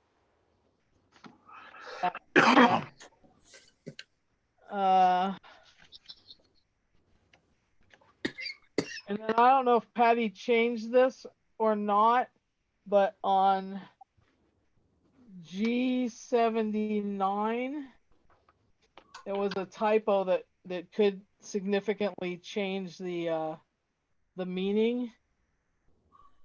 So it talks about the government code before initialing any legal action. Shouldn't it be initiating? It should be, and it's changed. Okay, perfect. Yeah. Okay, so that's the end of, G. I think that's the end of G, yeah. The rest of it was typos, which she probably changed already. Try to catch them all. Let me just double check the forms here. Okay, so T is the one that's really bizarre because I was missing pages and I don't know what happened, but not only were there like missing pages, but stuff was numbered, when I would look for what happened is I like dropped this and I was like picking it all up and I searched forever thinking that I was crazy and that I lost those pages, but it's the same both documents that you sent. So it's just, there's a missing like 4.8 on my documents to 4.5 were completely missing. Oh, wow. Test hole that talks about, that's T8. Test hole, the scope, the method, the drilling additive. Yeah. I can send you those, Lisa. Yeah, they weren't in here at all. Yeah, that's the guts of what we're doing, really. Yeah, I know, but like they weren't here, so I didn't know if that was on your document too. And then there was an extra scope of work, just an extra page that just wasn't supposed to be there. It No, does work somehow they didn't get sent to you, but I got pages T8, T9, T10, and T11, which is the last page, T11. Didn't get those pages? I have them. You have them, Terry? Lisa. They're not in the last document that I got that I. Oh, okay. I gotcha. Well, I have T9 and T10. I don't have T9 or T10. Yeah, no, something happened when it got delayed or something. So I have an extra T1. So I just want to make sure that's not on yours that goes out. I have T5 should actually be T4. So that page is written wrong. And then I just have missing pages. I don't have it jumped from T4 to T7 on mine. You It know, jumped all the way to conductor. I need to send you a revised section T, I think, Lisa, or one that's complete for some reason. Mine go right through T1 through. Okay, because I didn't find that much stuff on it that like I was really worried about. It was just that it was missing. It was just like weird. And, Yeah. Well, we got, I think, all of your suggestions up to that point where we wrote out 700 feet per end, 700 in numbers, and, okay. 200, 300 feet. We continue that all the way through it, and we insert the he, she, and then we inserted word descriptions of the numbers. And then there were some comments that you made about bid quantities and bidding prices, and those have been changed. And we've added on T2 the number 2 with, in addition to the word 2 and the his, her, there. Yeah, it looks like you have all of them. It's just that they weren't in the very last one you sent me, which I ended up, because I had so many copies, I ended up just completing everything on this one. And so I didn't check back on other copies to see if the stuff was there. It just wasn't in the 2 sets of copies that I got last. So if you have all that stuff, that's great. I just didn't have it. I do, and I think we got everything, Lisa. And I can double look through that one more time, but I think it's probably good, but I can double check. But I think I think that one wasn't really missed. It didn't have anything weird. It was just typos and the stuff. So yeah, so with all that, I think that that answered the questions we have. I would like to move that we approve this with all the amendments based on me giving it one more go over once Dee has it cleaned up. But I think that that should be pretty quick. Yep. Do I hear a second? I second it. Okay, Director Gibson has seconded. Roll call of directors, Director Garcia, Aye. Director Gibson, Aye. Director Kelling, Aye.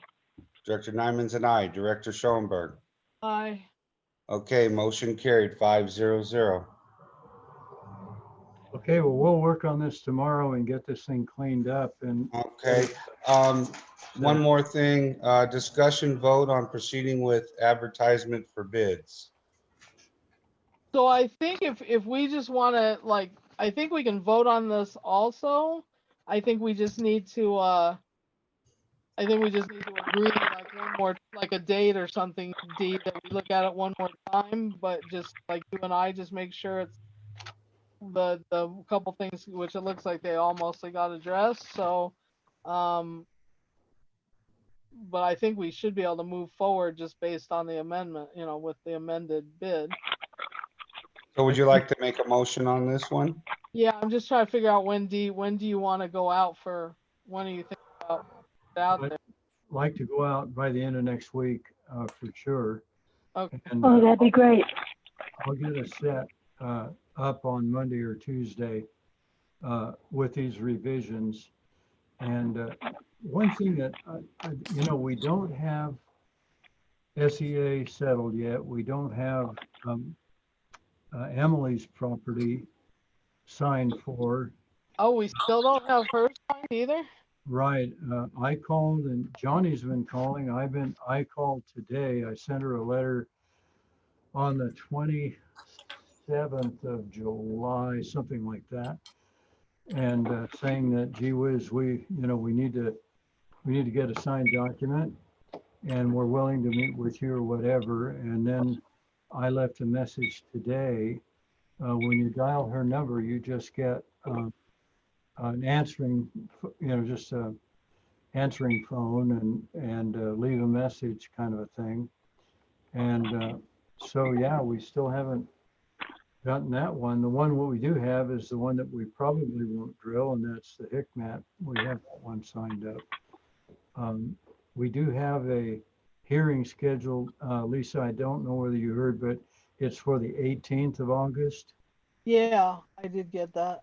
If we don't get an agreement, beforehand, and I know that Ellen's really working hard on that, to try to get that thing put together and without having to go to a hearing.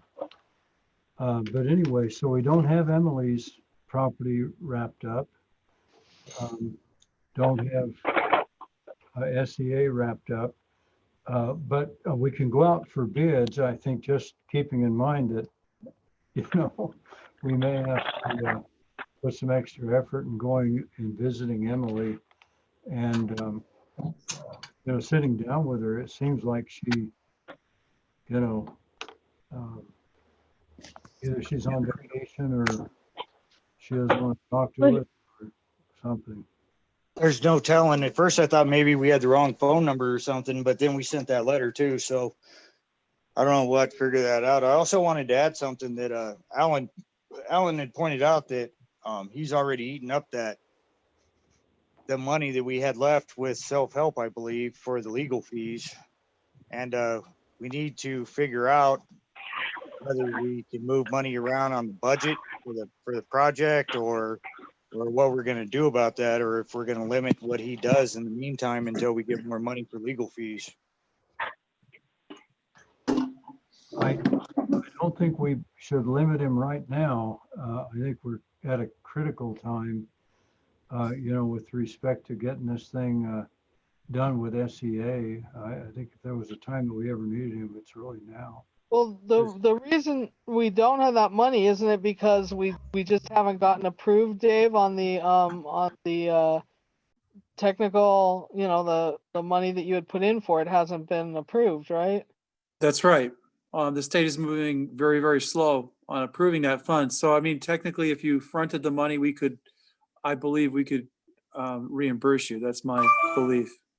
And that would be my recommendation, that the district just go ahead and pay it when we have to, and then get reimbursed.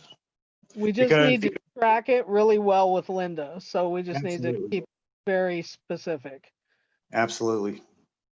So, yeah, I mean, it's frustrating for us. It's been there for, the request has been before them for 2 months. And they're not moving fast on it. So, I saw the bill, there was a bill that came today, and they're over. They're significantly over now there's about 2,000 owed on for their work. Are they moving slow because of the COVID thing? Or just because they're moving slow? They had one person doing it who was doing it fairly good. They appointed 3 people. And I don't know if they're up to speed on everything. So it goes back and forth. They review it. They send it to their higher ups to review. They have questions. It's just to state how they've been functioning. COVID has been also an excuse because people are working from home, but some of the work plans that we have are fairly complicated. This one is complicated. You look at it, you can get scratch your head about, wow, what are we all dealing with here? So I would argue that Fraser Park is complicated. I've sent out an email yesterday. We've talked to the state staff last week. I brought up these projects, this and other projects that were in the process and waiting for funds, and not funding it could stop the project. So we're after them to approve the work plans. It's just that they have not responded well at all. Okay, so Well, what, we're kind of out of order because I think we're Right. not supposed to be talking about this. that's why I was gonna get back to the advertisement for the bids. But I do think Tiffany needs to put this on the planning that we may need to.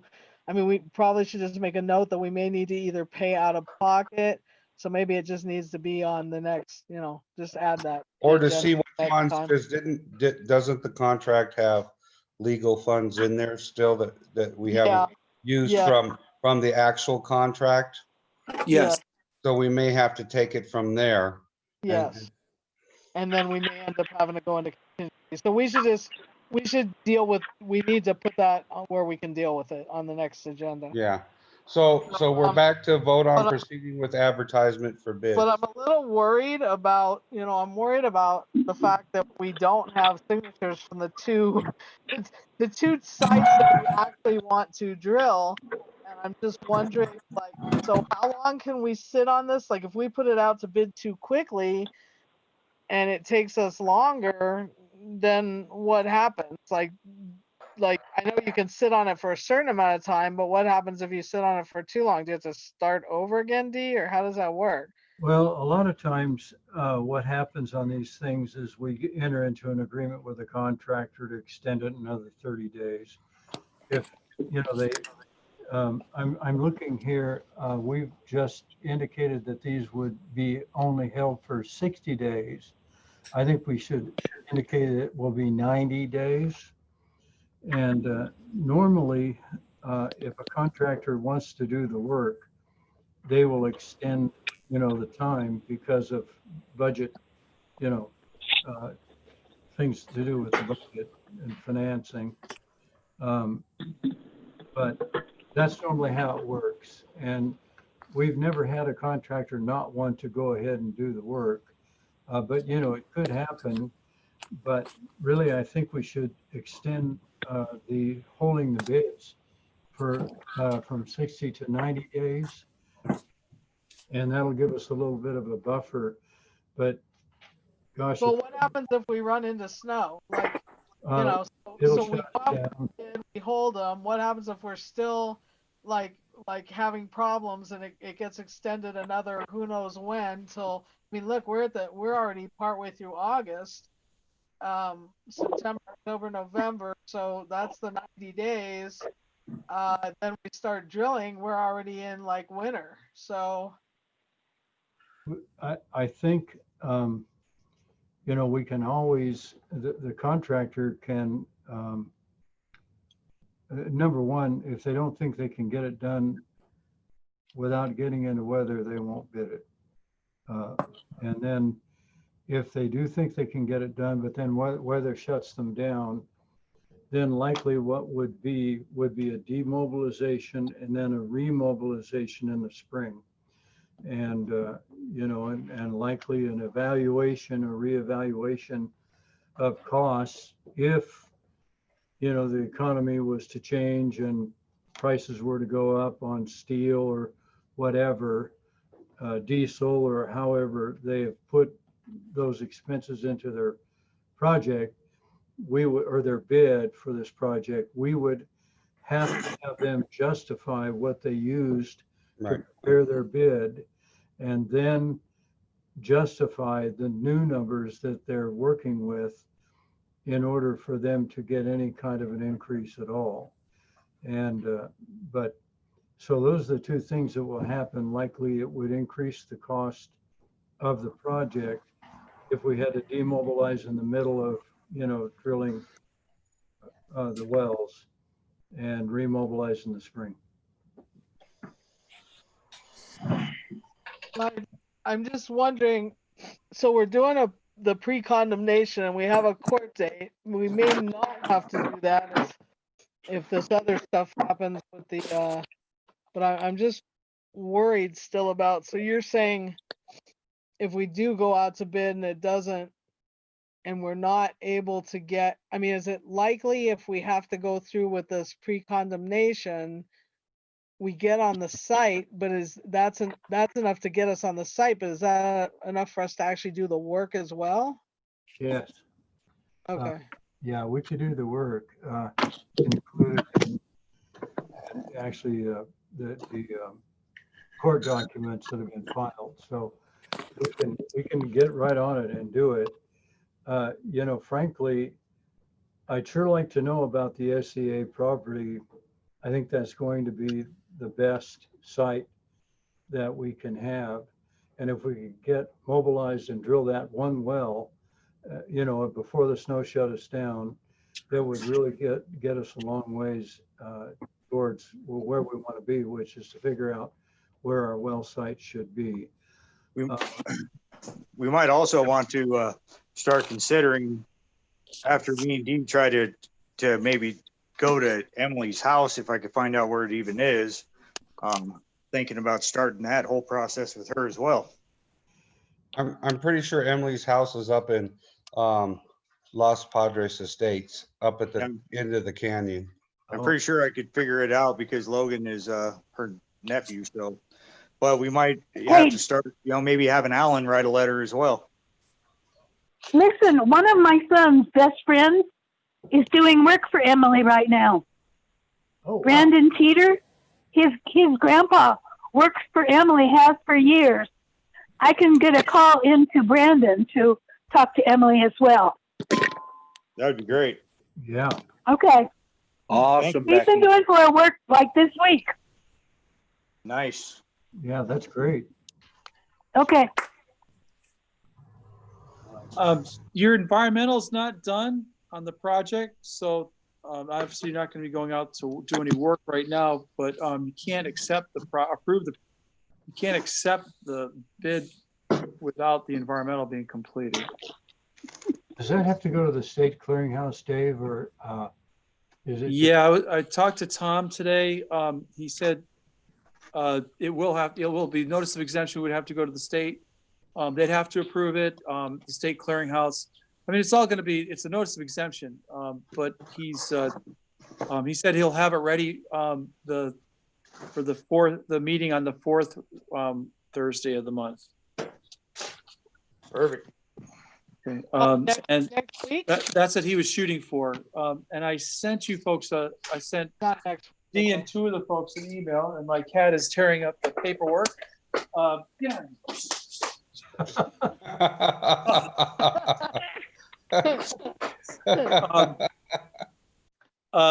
The joys of working from home. Yeah. If she's not lying on my desk in front of me, she's tearing something up. It just your funding agreement, it just brings up, I pointed B, recipient shall submit a test well study protocol prepared by a California certified hydrologist. Did we already get that up there prior to the preparation of the planning bids of plans and specs, bidding and drilling of any test wells? Did they get anything like that? No, Dee? no, not to my knowledge. Well, I emailed it to you and the ad hoc committee, Johnny and Tiffany, a photo of it. Today, Dave, or? Just now. Oh, okay, all right. So do we need to fill that out, Dave, or what? I mean, I would think the test well study protocols in the, isn't it in the specs? Like, this is what the Yeah. contract they'll do. Yeah, absolutely, it is. So It's you just- might just want to send an email. I would recommend sending an email just saying, hey, the protocol is in the plans and specs which you guys approved. Okay, who does that go to? It would go to the project manager. I think that's Lawrence. Okay. Okay, So do we want to wait, do we want to just put this on next Thursday's agenda for approval? well, we can, will it be the 13th? That's the 13th. We're meeting for our regular meeting Yeah, that, Isn't it the 12th? or whatever. August 13th is a Thursday. Oh, okay. Right. Yeah, the 13th, yeah. Yeah, I wouldn't go any further past that, so, Brahma, I think we need to, but at that point in time, we'll have everything submitted, the final copies, ready to go to the paper and start advertising.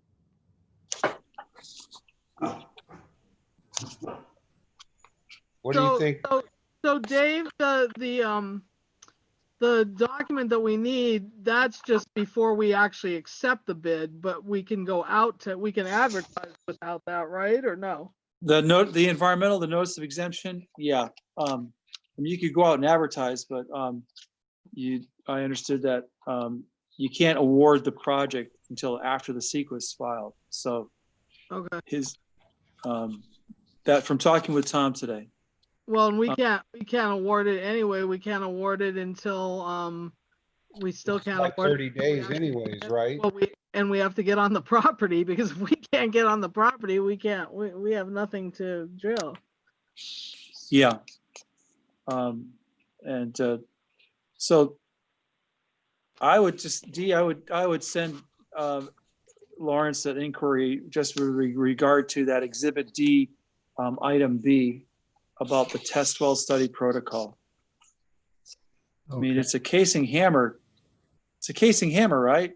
right. I mean, they don't need to restudy it. It's a fairly, I see it all the time, you know, they see it Yes. all the time. So send an email. yeah. Okay. I'll do it tomorrow. So do we want to wait till next Thursday or do we want to approve this tonight? Let's approve it. Yeah, there's no real reason to wait, is there? I don't think so. You know, of course, we won't go out to bid until you guys say, yeah, let's go to bid, you know, like on Thursday. You'll see the final documents and say, yeah, it's ready, let's go. And so then we'll advertise on Friday. I would like to make a motion. Okay, Can you hear me? yes, we can hear you. I motion that we proceed with the advertisement for the bids for the trial wells, for the test wells. Well, proceed based on the fact that we have all this other stuff done, like the amendments done. Agreed. Do I hear a second? I think you're jumping the gun, but Why? you don't have the property. Well, Oh, if we don't have the property, you know, and we advertise and you know, we get some inquiries, we'll have to send out another notice and say we're not accepting bids until the spring. You know, we'll just have to renotice. But I agree, Dave, we're jumping the gun, but gee whiz, we're up against, you know, winter's coming and it's going to be touch and go. yeah, I don't know if I should have made that motion then. I'm sorry, Dave. No. I just we'll need to check with Lawrence on all this stuff, but that's okay. Why don't we wait? Okay. We haven't finished the amendment yet. I think if you weren't even gonna go out with the advertisements till Friday anyway, right, Dee? Are you gonna go out before then? No. No, it'll be after the Thursday meeting. So let's just put it on the Thursday meeting, Tiffany. Yeah, I agree. Okay, so I rescind my motion. Excellent. Okay. All right, so this will be on next Thursday's meeting, and so I will entertain a motion to adjourn. I make a motion, we adjourn. Do I hear a second? Do I hear a second? Do I hear a second? I'll second that. Do you hear me? Director Kelly has seconded it. Roll call of directors. Director Garcia, Aye. Director Gibson, Aye. Director Kelly, Aye.